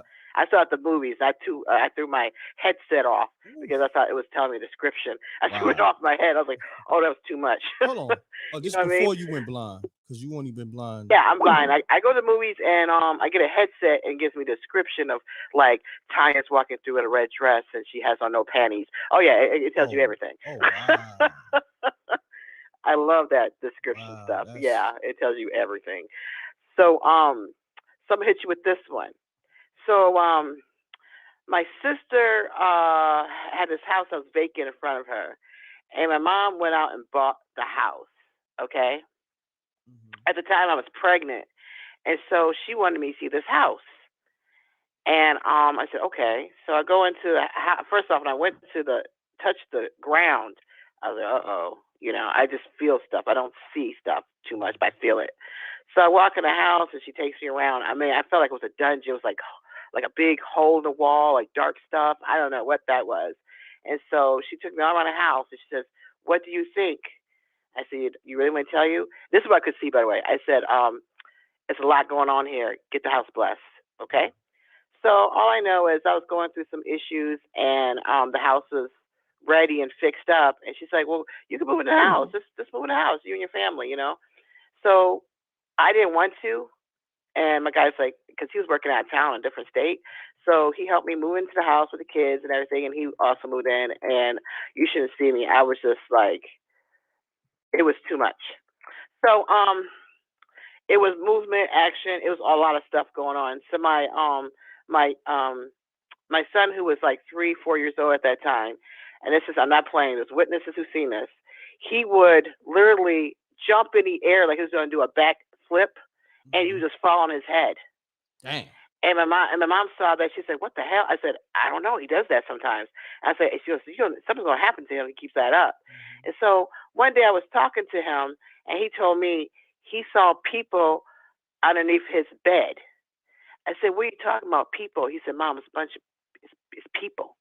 They're talking to me, telling me to open the window, to open the door, help them, And I started seeing the shadow figure come from the basement, and we had like a dining room like mirror sitting there, and he'd go past that mirror and walk through the hallway.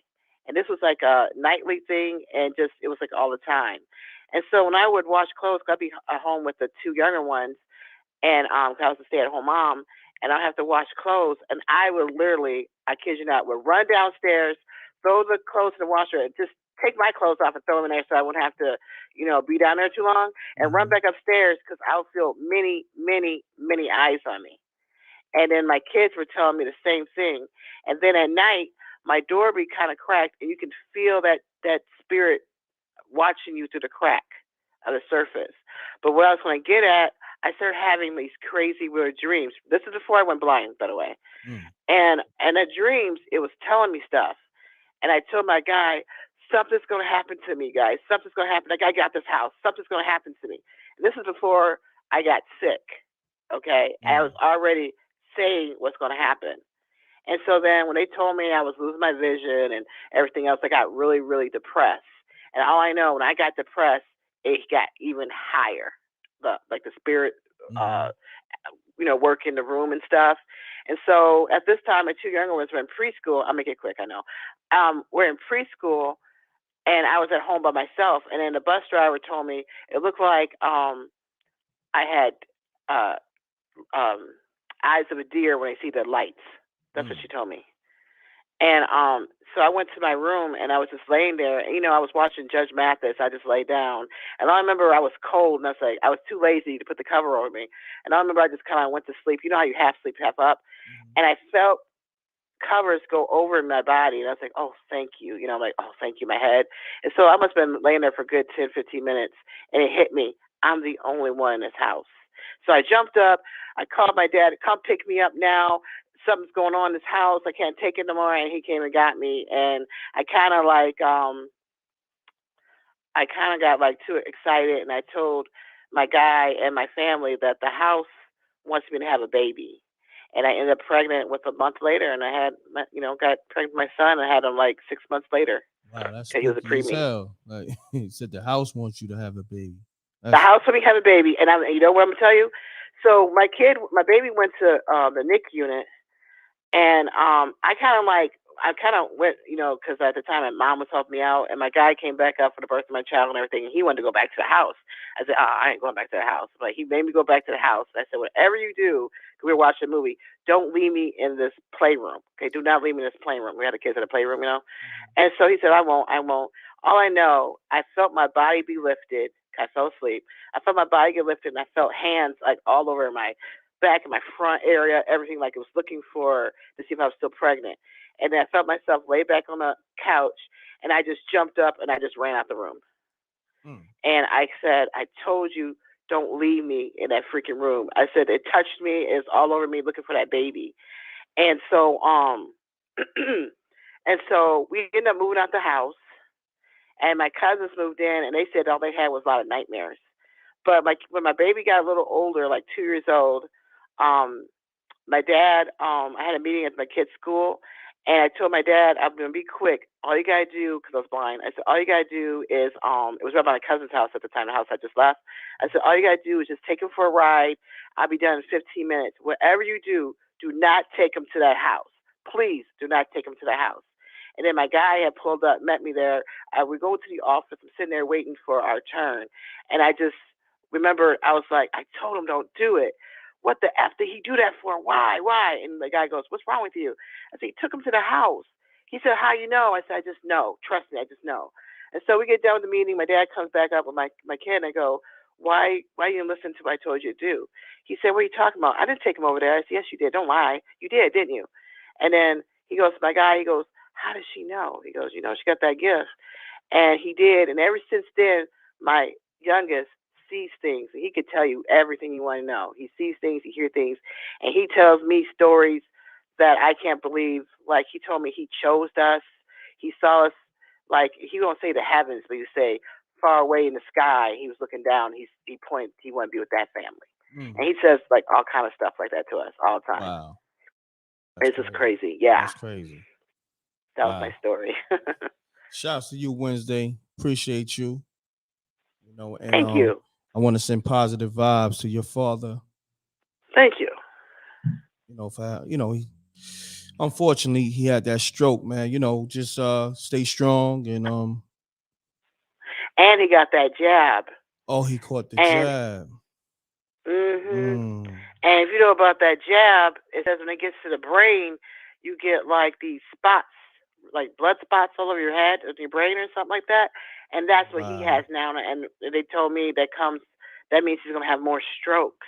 Oh, man. And I'm like, they don't believe in that stuff, but I sure do. Cause yeah. So I don't know. He went downhill like fast. And I'm just kind of concerned, Yeah. Yeah. I'm going to send more positive vibes your way and hopefully everything work out for the better. Thank you, m.reck. Thank you. I appreciate the family, the m.reck family, crew, everybody, Earth, everybody. Thank you. Yeah. Appreciate you, Wednesday. Hold it down, all right? Take care. Yes, thank you.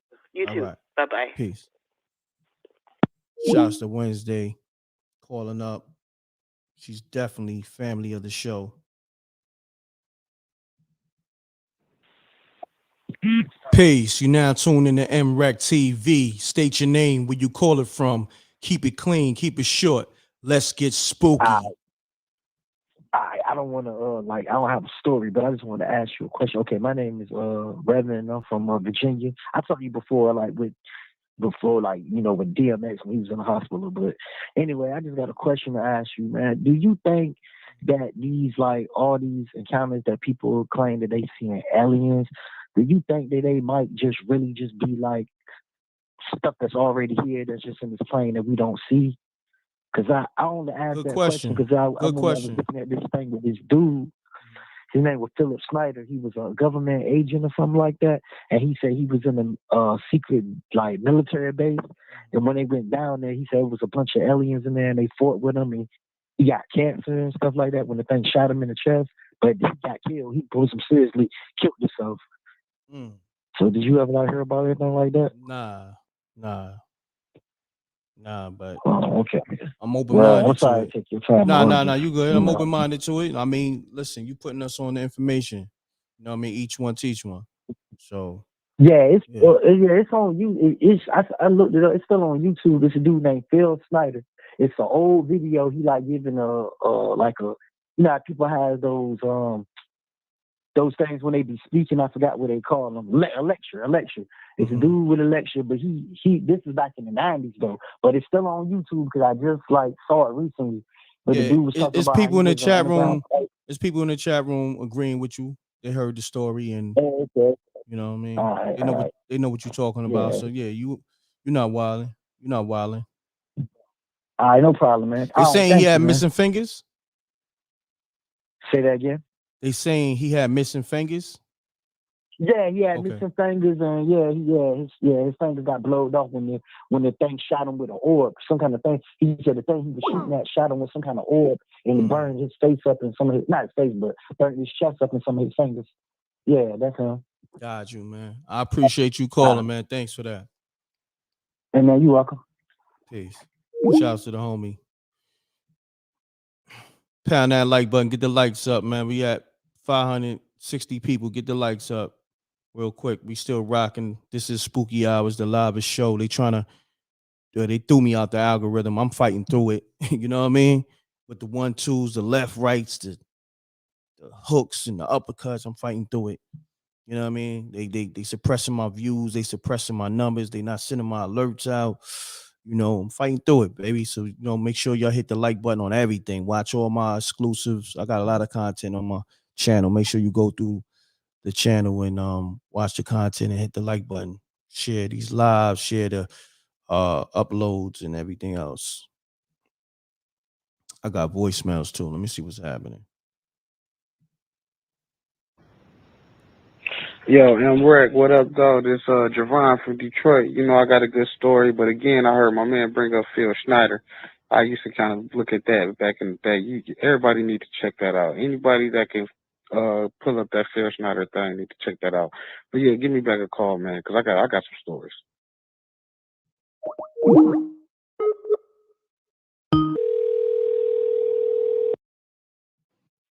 Yo. Hello? Peace. You now tuned in to m.reck TV. State your name, where you call it from. Keep it clean, keep it short. Let's get spooky. All right, yeah. What up, dog? What up, m.reck? What's happening? This is Javon from Detroit. I was hearing about my man with Phil Schneider. I say everybody needs to check that out because he has some valuable information. But I got stories on top of stories, man. You know what I'm saying? I'm from Detroit, Michigan. The one I want to say is I had bought a crib about like in 2009 with my ex-wife or whatever, right? And so, I bought the crib, got the deed and everything, and I started working on the house or whatever. So I'm doing a little bit of plumbing. I'm putting floors down and everything or so. And then all of a sudden, as I'm working, I've been there for about a week or whatever, in and out. And I just started hearing this little singing all throughout the house, you know what I'm saying? And it was going,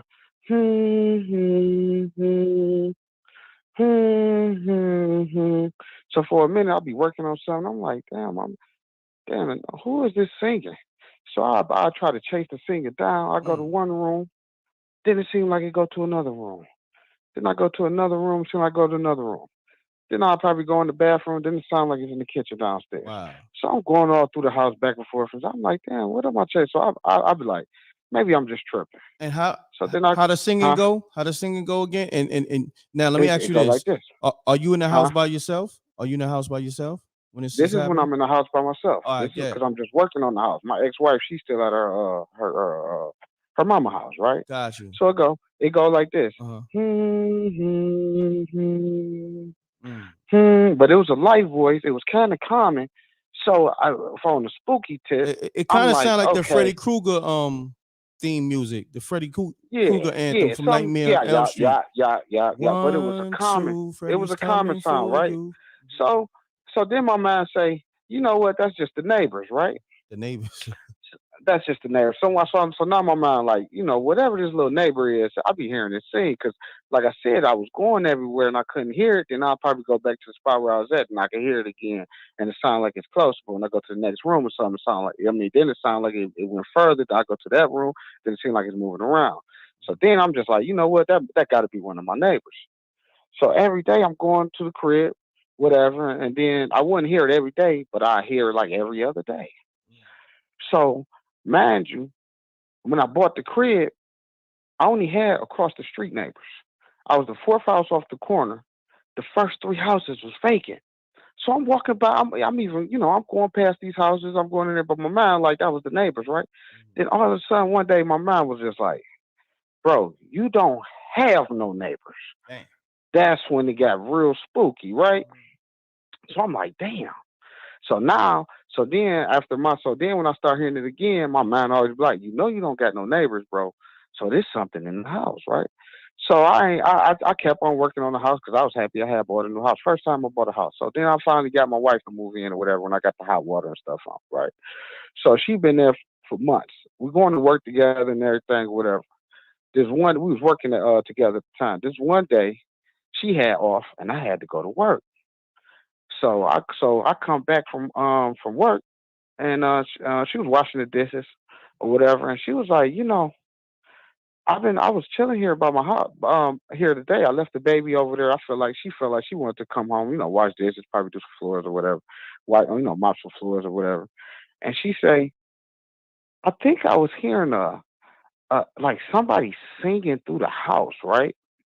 And so before she could continue her conversation, I started to sing the song. When I did that, she dropped the dishes. Say word. Wow. Wow, right? So now imagine, so she dropped the dishes, right? So she was like, "That's exactly what I'm hearing." So, um, we ain't really do nothing about it, but we both came up with the confirmation. So after I say about 2-3 years, we messed around, got a divorce. I was still at the house though. Mm. Every single girl So she left you with that the I spooky singing house. She yeah, divorced she you. definitely left. No, yeah, she divorced, but that wasn't the reason though. That Oh, wasn't the okay. reason. It was, I'm You, from the hood. yeah, you So was doing your look numbers. You though. was out here smashing them thotties. Yeah, yeah, I ain't yeah, going through all that. yeah, I'm yeah. telling the spooky No, story, man. I'm telling the okay. No, spooky story. Let's keep it no, real. no. m.reck TV, No, man. we keeping Stop. it real out here. But you divorced Okay, yeah. already. So what? You trying to get back with her or something? No, I ain't Oh, trying to okay. get back with So her. With her. just No, this was 12. This was like 12 years ago, bro. No, what I'm saying is, every time I encountered or I had another chick come either, spend a night with me or whatever, all of them would hear it. Oh And they wow. all come to me and ask me like, "Hey, you left me here, and I was hearing this little singing," and I always would do the to 'em, and then it blow everybody's mind. You know what I'm saying? Yo, you know what's so crazy? You think the house What? snitched on you? Cause Huh? you was smashing chicks in the same crib that your wife is staying at? Side bitches? You smashing your side chicks up in there? No, not when I was married with her. Oh, okay. Oh, okay. No, this is afterward. I'm saying, Oh, after we got got the you. divorce, any chick that I, be with or whatever, and they come spend the night at the house, they hear it too. So I wasn't never tripping. You get what I'm saying? And then I got one more. This one is Yo, you even a more wild boy spookier though. than You that. taking bitches to Why?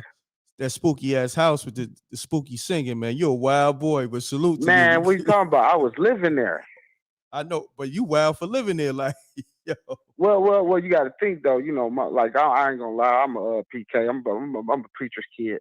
I done Gotcha. had so many experiences and encounters with the spooky side, bro. It's a Mm. normal thing for me now. Oh, it's It's normal. normal. This Gotcha. this is a normal thing. You know what I'm saying? So now, even when I walk into a house or anything, first thing I do is try to figure out, if it's something there or something around. You know what I'm saying? I just got the gift to where I can sometimes see them, I can have a vision about them, or I can Gotcha. actually hear them. You know Gotcha. what I'm saying? So that's what I be going through with stuff. So like I say, this is a normal thing. You know what I'm Mm. saying? This is on normal. Like one time, now the spookiest thing that ever happened to me, I was with that my ex-wife Okay. back then. We was Gotcha. in an apartment. This was before I bought the house. I'm asleep, right? She sleep. All of a sudden, I rise up out my body. Now I'm standing at the foot of the bed. Mm. I'm looking at my wife sleep, and I'm looking at myself sleep. Wow. Myself lifted up. You know how you like you do like say you're doing like 6 inches or something, and you lift up just a You little bit, levitate. not all the way up. Levitated. Yeah, no, not levitate, just Floated. kind of lift up, like you doing 6 inches or something. You do like put like sit ups, and you just sit up like halfway a little Oh, bit. got you. Got you. Right. So it's like I'm at the foot of the bed. I'm outside my body. I'm at the foot of the bed. My body lift up like that, right? And then kind of like look at me, but the eyes were still closed. Mm. You know what I'm saying? And my body was cussing me out, What? calling me bitches and everything, talking about they wanted to kill me and What? everything. The Call you a lips was moving bitch? though. That's And crazy. then and then as it was doing that, it was asking me, and how the hell did you get out? Mm. You wasn't supposed to be able to do that. And it was cussing me out for the simple fact I jumped out my body. Damn. Right? but it was actually speaking audibly to where. Yeah, So continue look, on. so it's actually speaking to me audibly to where my wife was getting up. Now, mind you, I'm outside my body, but I can see everything, right? So I'm seeing my ex-wife get up. When she went to turn her head to me and finally got her head all the way turned to me and opened up her eyes, the thing jumped out. I jumped back into my body. I turned to her before she could even really look at me to go say, "Hey, what's going on? I'm here. What's this going on?" First thing I did was turn my head, opened up my eyes, and said, "You heard everything, didn't you?" And she said, "Yes." What the hell was going on? I said, "I don't know, but something just came into our apartment, and my spirit felt it, and it jumped on me, but I jumped out my body." And it was cussing me out, and that's what you was hearing was the voice, and it was in a deep voice, like, "You motherfucker, I'm here to kill you, I'm gonna destroy you, but how the fuck did you get out your body? You're not supposed to be able to do that, motherfucker, I'm gonna kill you." And it was saying that, bro, and that's what woke my wife up, bro. Damn. Real talk. So you had real talk. You had the exorcist Huh? demon in you. I don't know what it was or what type of demon it was. I know it wasn't me, and it wasn't a heavenly thing because I jumped out my body. And it was cussing me out for it. But the thing was that I'll be recollecting on is the fact that it kept on saying, "How did you jump out? You wasn't supposed to be able to do that." And it was And cursing so you that out, be, calling you all types of huh? bitch. And it was cursing you out, Yes, calling you all yes. types of bitch ass niggas and Cause all they that. want, yes, man. It was called, man. It was calling me bitches. It was saying it was there to kill me, all kind of shit. But it wanted to know, how the hell did you jump out your body and do that? You're not supposed to be able to do that. That's crazy. That's crazy. That's You know what I'm spooky saying? as Like I said, I hell. got stories on top of stories. That's just quick too. And you know what I'm saying? You see how fluently I'm speaking it, so you know it's Nah, you real off definitely, top. You feel me? It's nothing to it, you Well, know? look, I But want to yeah. build with you anyway. You spooky as hell. We definitely gonna make a reenactment series or movie of your story.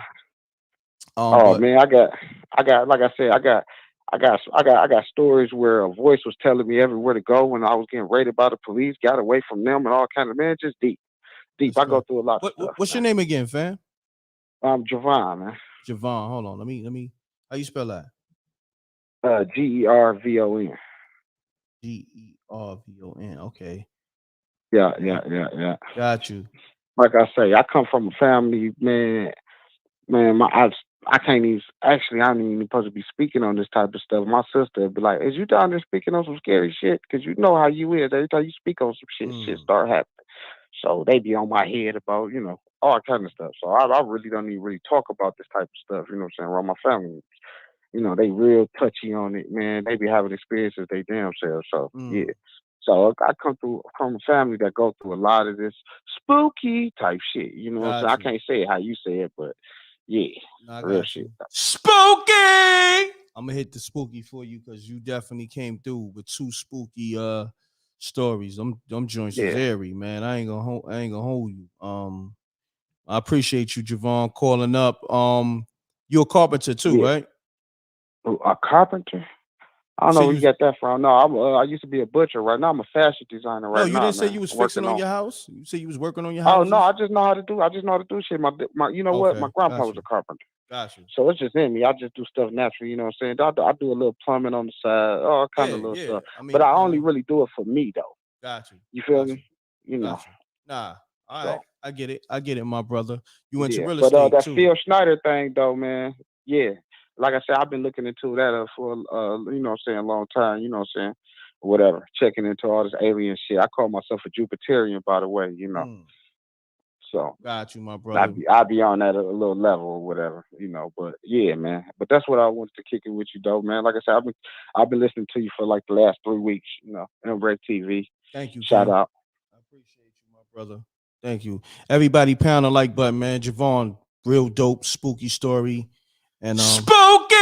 Call up next week for another one, man. We're gonna close out with your story.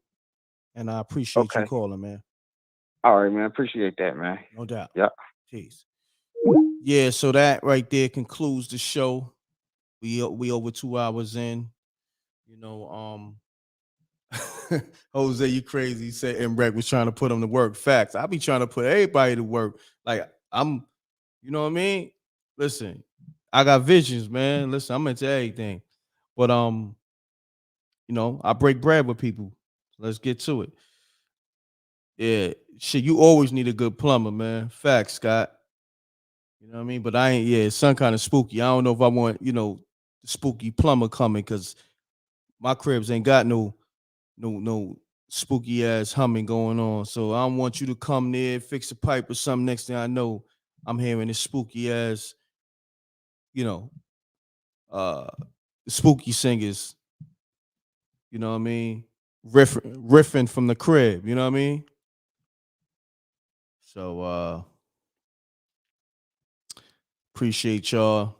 Another dope spooky hours. We still got 500 people and some change in the room. Pound the like button. If you want me to rock on for a little longer, send a few super chats in, and I got you. I think matter of fact, let me pound the like button, but let me shout some people. I think I did see some super chats come through. Oh yeah, shouts to my man E. Ralston. He said Section 8 Demon for show. Shouts to him. Oh yeah, shouts to Peach Entertainment. She want more calls. All right, so we're gonna get some more calls.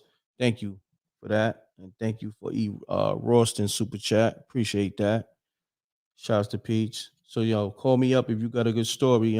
We rocking. We're gonna rock for a little longer. And definitely is that Jose calling? We're gonna see what he's talking.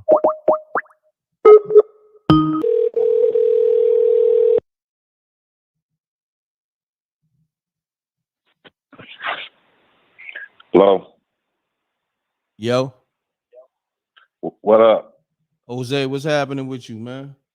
What's up, my brother? What's happening, my brother? Everything good with you? I gotta lock your number in, man. Much as you call, I could have sworn I had you locked in. Something's weird over here. Let me see. Yeah. Oh, you calling from different numbers? No, my number been the same, bro. I don't switch numbers. Yo, but that's what I meant to ask you too. Your name Jose is spelled different. I never saw nobody spell it the way you spell it with the H. It's spelled like in the Bible, man. Got you. Say less. You ever read the Bible or Jose in the Bible? Yeah, I read the Bible. Got you.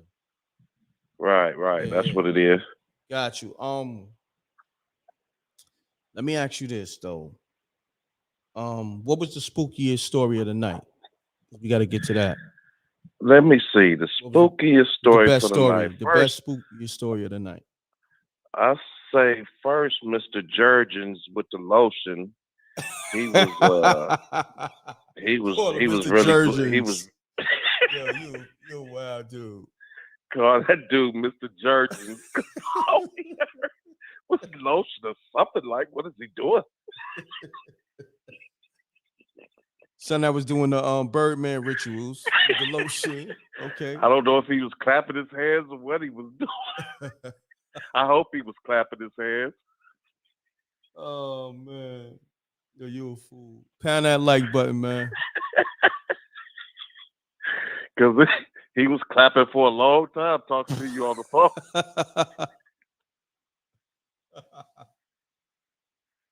I think for me, I think Peach had the spookiest story of the night with the reptilian eyes. Right. The female Peach, it was somebody else, the dude that came after Mr. Jurgens. Who was it? They said something. No, the mirror, the black mirror. Oh, the black mirror was fire too. Some with the black mirror story. I think I think the black mirror would hold the most weight. You know what I'm saying? Because that's spooky. No, when you're talking it's about spooky. having spirits and mirrors. Yeah, no, it's spooky, but I just think entertaining wise, Peach got right. It. Like some people just know how to tell a story. You know what I mean? So that makes it gives their story more potency when you know how to tell it. You know what I mean? Right, because then after that Peach story, your voice went low like your own show. It creeped you out. I was like, Rex, say it with your chest, man. What happened to your voice? You know what? Sometimes I back away from the mic and I'll be forgetting I gotta stay on it. You know what I mean? I said, Rex on show scared TV. Well, she said something. I said he done got scared of his own show. Nah, I wasn't even scared, man. Cut it out, Jose. Now you're doing too much right now, man. Hey, I got my story I gotta tell. All right, hold man. on 1 second. Shout out Royal Copper on the super chat. He said, "Peace, beloved. Please rock on. Tonight's show was lit. The stories was getting more vivid. I'm loving it. I gotta rest, but we'll finish the show tomorrow. Salute." Thank you, my brother. Appreciate the super chat. You know what I mean? Yeah, tonight was lit. Yeah, Jose, do what you do. Anyway, I was back when I was a rebellious teenager, right? You know how you younger and you want to do your own thing and not listen to your mother tell you what to do in her house. Mm-hmm. So, she was like, "You could get out my house." And I was like, "Well, I'm leaving." You know what I'm saying? So I packed my little bag and I left, right? Now, in our little city where I stayed, we had like this old, like, it was like an old hospital, like, but it was, it had went out of business.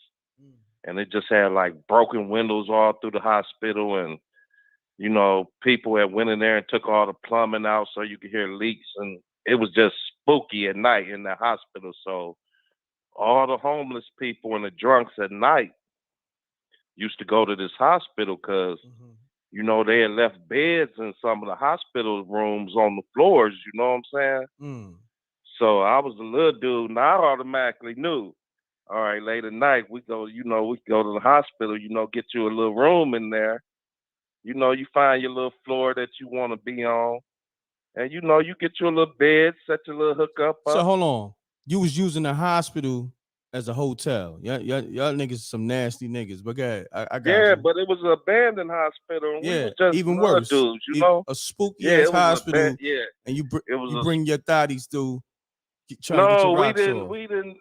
We wasn't bringing no females through there. It was just late at night when you get drunk and high, and you just need somewhere to go. You know what I'm saying? Got you. So you had your little covers and you store them up under the bed. But at night you got to remember what room and what floor it is that you went and set up camp earlier that's that spooky day. as hell, man. You talking about getting up under the covers and some spooky ass abandoned hospital. Like, come on, man. What type of No, shit you on? you brought your own covers from home. Yeah, but what I'm why don't you saying? just stay home? Why would you bring your covers from home to go to some spooky ass hospital? But go ahead, continue on. You on Because some I weird was shit. rebellious as a teenager, man. I was Okay. a little rebellious dude. Didn't want to listen to what my mother No, I said.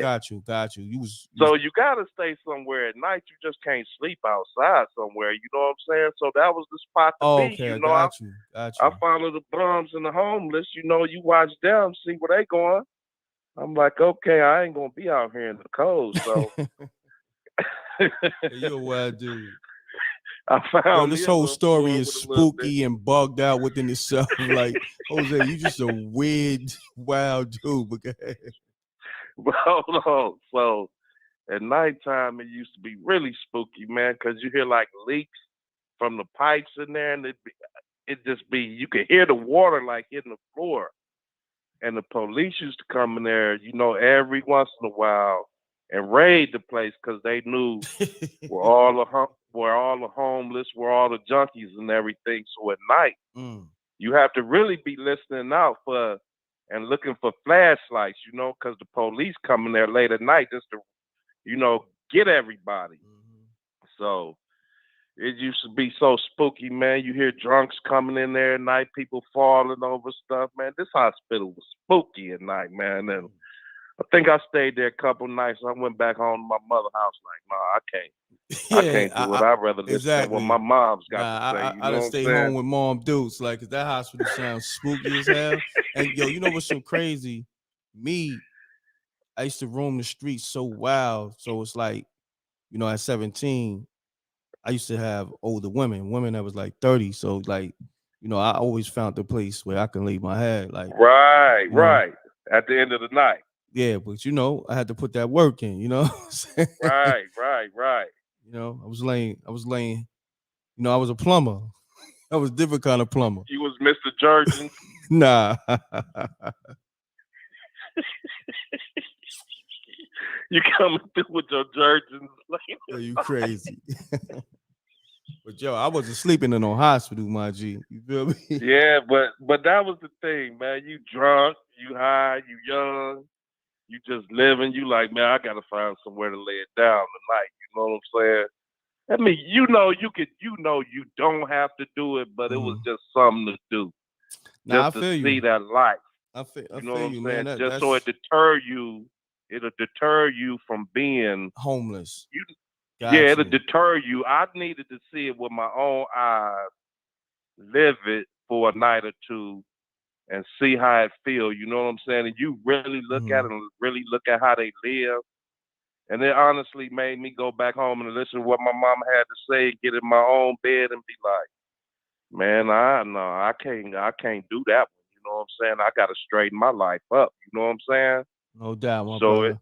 Hold yeah, on, that hold really that worked for thought. me. Hold that thought. Yeah. Shouts to Ronald Clay on the super chat. Thank you, my brother. He said perfect show tonight. The alien encounter story was the best because they have been living amongst us. They come in many forms, also may be invisible. So shouts to Ronald Clay on the super chat. Thank you, my brother.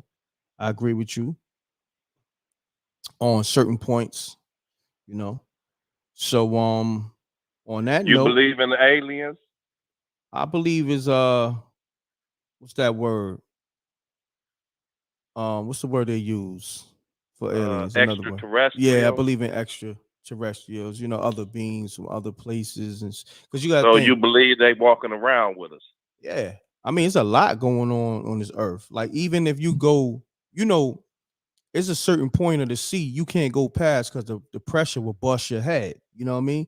And it's all types of creatures down there. Like that. It's crazy. Like, you know what's so crazy? Think about it.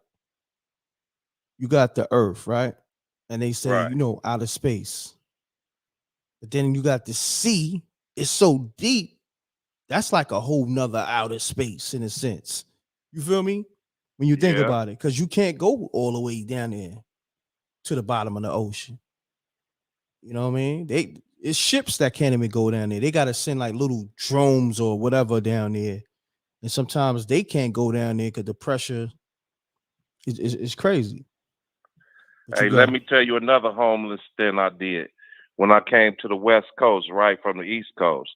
I said I'm gonna sleep on the beach one night. That was something I always wanted to do from the East Coast, was come to the West Coast and sleep on the beach for one night.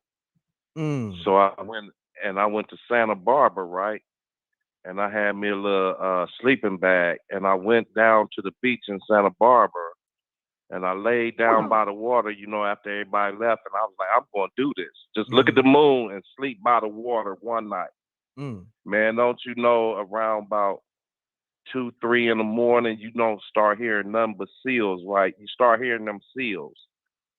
And then you hear a loud sploosh. I'm like, what the hell was that? Say that again. Do that again. You would hear a loud sploosh, like some come up out the water and sploosh. And you would hear it sploosh back into the water. And I was like, okay, that wasn't no seal right there.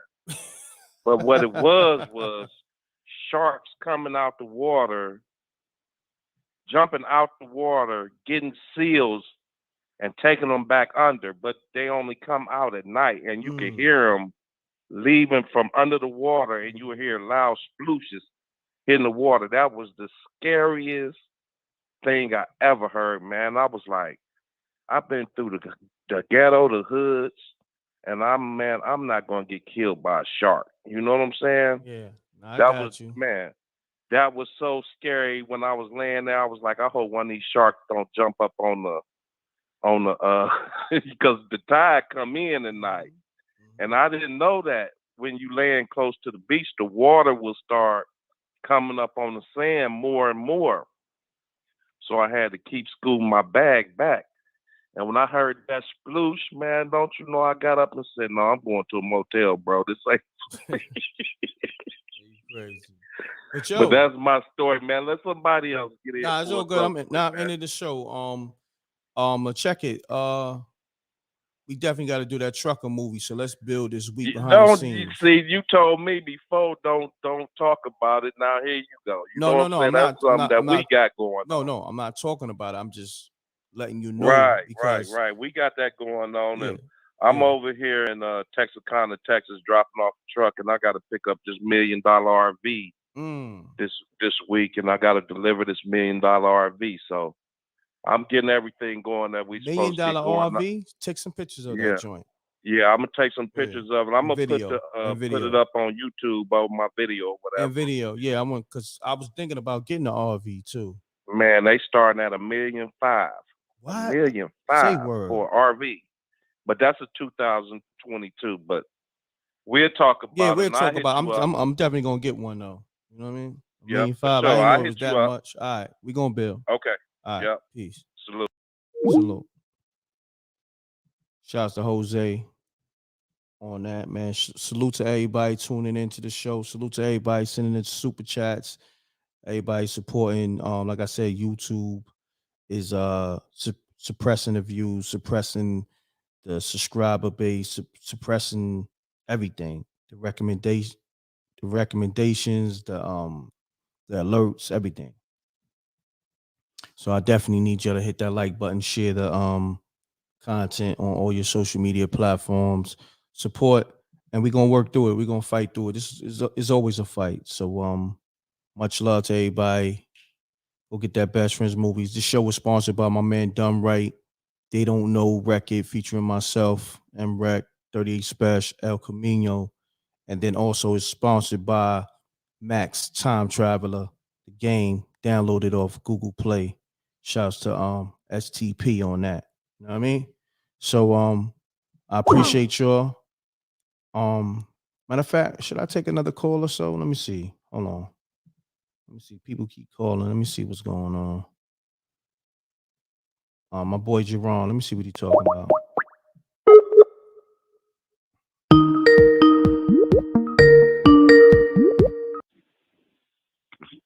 Oh boy, m.reck. What's going on, Jerron? What's happening? Talk to me. m.reck, you dropping some gems just then, brother. Salute, gang. I appreciate you, man. Thank you. You dropping some gems. Thank you. I was just calling in because, hey, man, everything you were saying was facts. Thank you, my brother. Facts. We walk among them, whether you want to believe it, because the truth ain't for everybody.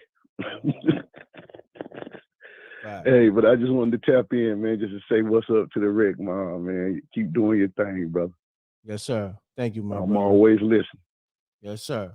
Jerron, my brother. One. Oh, we got Peach. We got Peach. We gonna let Peach cap off the show.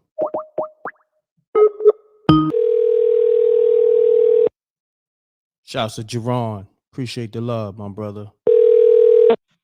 Hello? Hey, Peach, what's happening with you? You got another story? Yeah, I got another story for y'all. Let's get it. First, I want to say to people, you need to start paying attention to yourself. You're not crazy. 2008, my children were young. I got 3, maybe around 7, 9, and 11. And I started to, and I know a lot of women do this, sometimes dads, I started to hear a little girl crying. And every time I would hear it, I would run and check on my children, but my children would be fine. And I would hear it every now and again from a time period of 2008 to like 2011. So 2013, right before I bought my home, I kept hearing it and it was more frequent. It was frequent and louder to the point where I had to start turning up the TV. I couldn't really be in silence. Then it got to the point where it was very aggressive. I would hear the girl crying and I would hear her say, "Stop, stop, get off of me, please stop."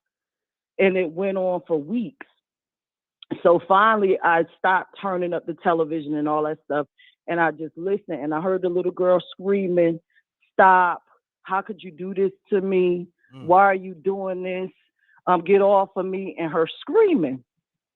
So immediately, the last time when I fully listened to it, I said, you know what? This is not a voice. This is something really happening to somebody. So I picked up the phone and I started calling family members, friends, anybody that I knew who had a daughter. And everybody was like, oh no, my child is fine. So the next day, I'm sitting there, I heard it again. And she says, stop, stop, stop. Why are you doing this to me? I don't know why my mother married you. And I'm like, okay, so this is not her father. This must be like a stepfather. So I went to talk to my husband. I said, I need you to do me a favor. I know you don't believe in me and the things that I do. Could you please check on your family to see? Because somebody's really in pain. And I think they've been raped for years at this point. So he didn't do it. So how about the next month we get a call from his mom, and his mom is crying because his cousin was being repeatedly raped by her stepdad for over 10 years. Wow.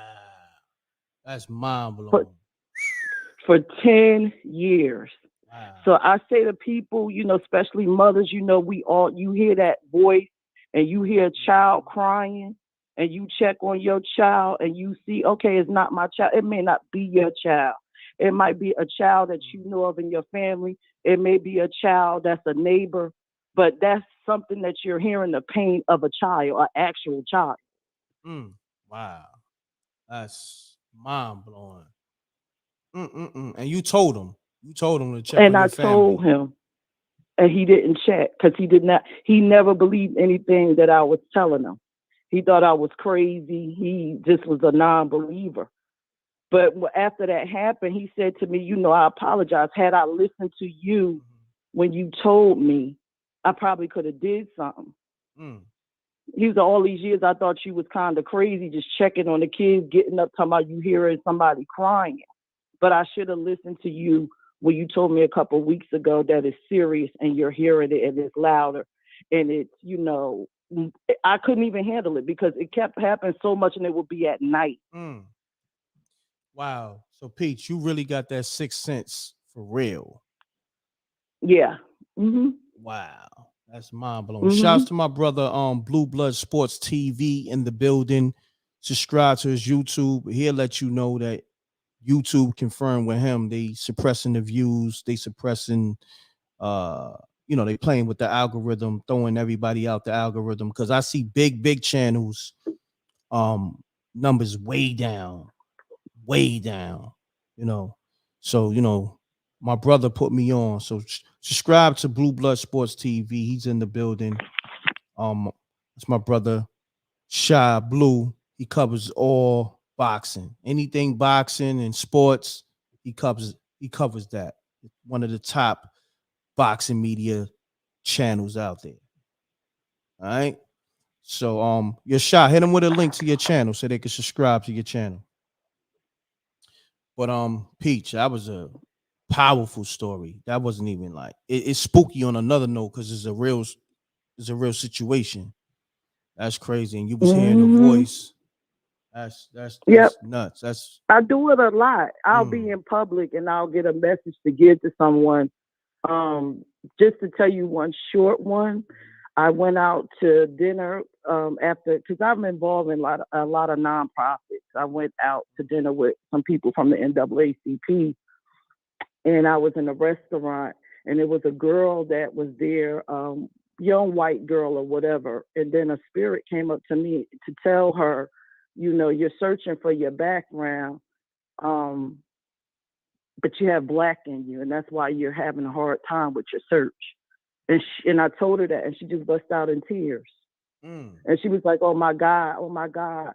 And she was like, I'm adopted. I never knew that about that girl. Wow. That's crazy. Mind blowing. You special, Peach. You special. I don't think so. I'm just like every other black person. I think a lot of us just suppress it. We allow religion to suppress what we truly should be doing. We really can help one another and a lot of people. Getting deep right now. I hear that, Peach, but I appreciate you calling. You might have told 3 stories tonight, right? Because the first time you called. 4. 4 spooky, incredible stories. Shouts to Peach. Peach is the OG too of Spooky Hours too. She the female OG holding it down with the spooky story. Shouts to Malcolm. He's the the male OG, the homie, holding it down with the spooky stories. And I appreciate you, Peach. We definitely gonna do some reenactments, turn these joints into like a TV series, and your stories, Malcolm stories, and a lot of others. It's definitely gonna be highlighted. But I'm ready. All Let right. me know. I'm gonna definitely let you know. All I right. got you locked in. All right, Peach. I appreciate you calling. All right. Good night, everybody. Peace. Shouts to Peach. She holding it down tonight. She might. She been had the crown, but tonight she definitely got the crown for the spooky stories of the night. Man, I appreciate y'all supporting. And this show is sponsored by They Don't Know, new banger, a hot record by my man Wright, featuring myself, 38 Spesh and Elcamino on the hook. You know what I mean? So we're gonna go into that, and then we're gonna go into the other sponsor of the show, Max Time Traveler. All right? Let's get it, y'all. Appreciate y'all. Love is love. In the sky.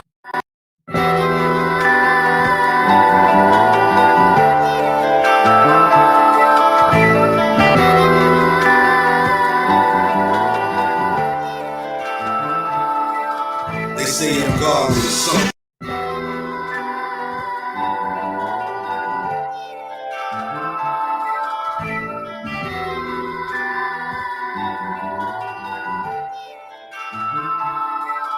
they say I'm godless, sunk in the car seat, cruising the mob deep. Money, I keep it all in the family, like Bunker Archie, Poppy, Scarly. Happy bringing guns to a party. A 38 special that my cuz got from the army. That was 93, so of mischief. They had it shaking, son of a Jamaican, writing in a Jamaica Queens basement. At the time, when we learned to read niggas like Kendall, Dunnies influential. You clown rappers, comedy central, sitting on a few acres. Nah, this is not a rental. We ain't not the same. Pump faking shit, I'm just not into my credentials. Well respected, a flaw, I'm temperamental. My dime piece let me fuck a friend when she on her menstrual. Chuck the Timbers, presidential, rolly cash, that's essential in my own class. Just trying to surpass my potential. You can hear the pain in my voice, I ain't gotta convince you. Life is a beach, I mean a bitch, covered in a swimsuit.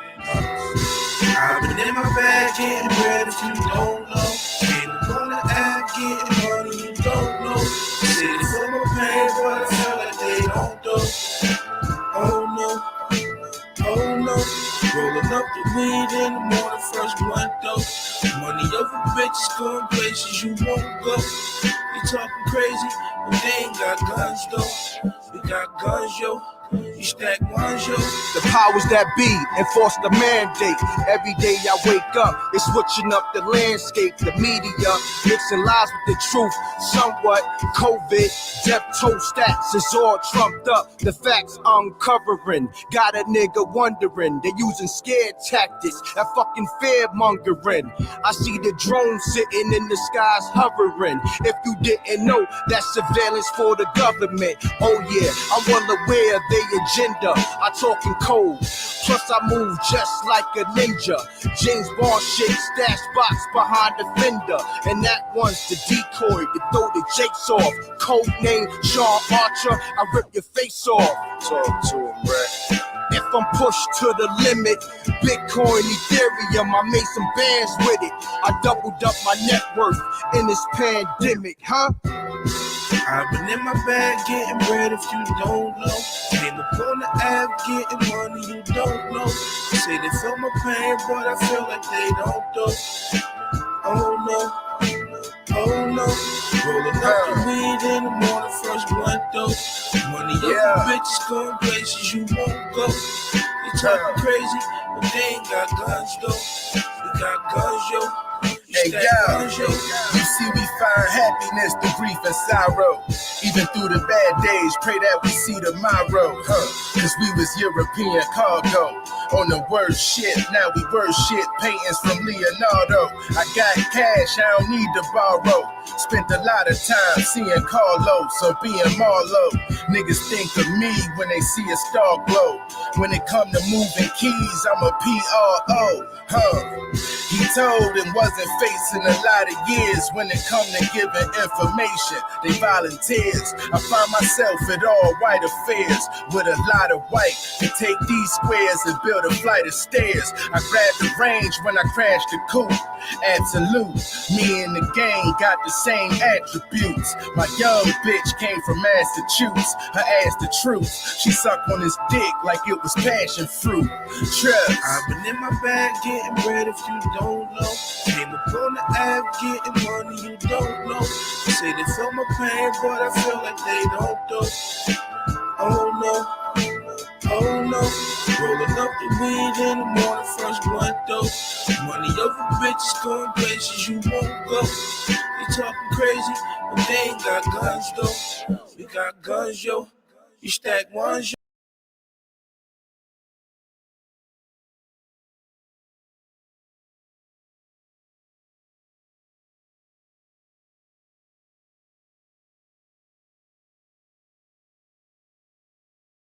Peace. Part and self. Yeah, we live. That was the joint. They don't know by my man Done Right. Available on all streaming platforms: iTunes, Google Play, Spotify. It's a banger. It's a vibe. I seen somebody post in the comments. That's a joint.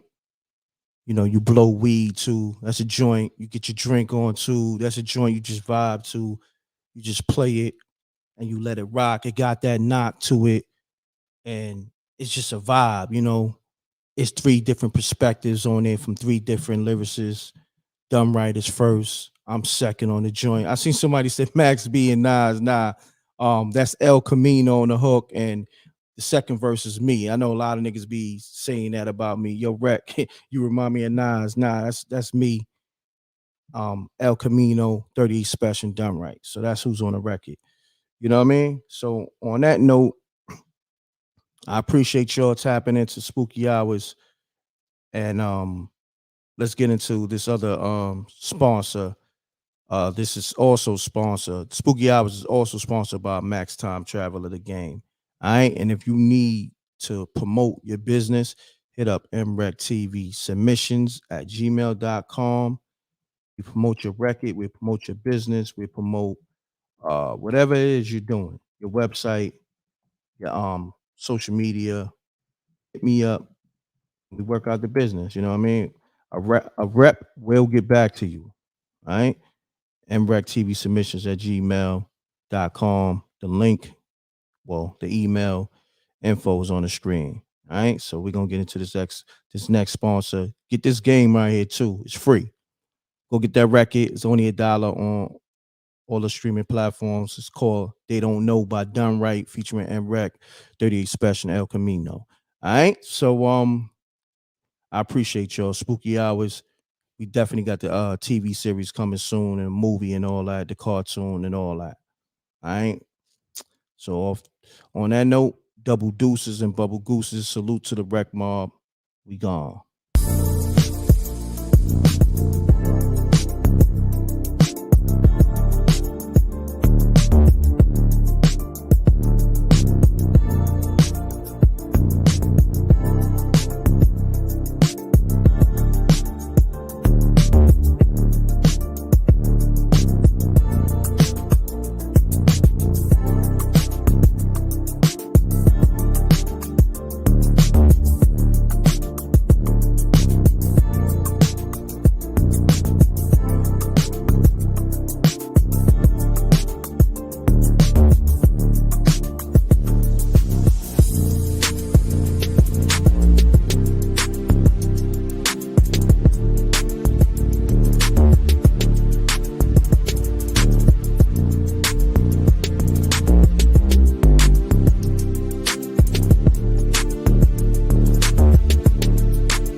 Dissing, we don't see the competition. I drop off a ransom note that your art is missing, nigga. Pays in full with the money, or she gon' get her fingers clipped off like Lil Sonny,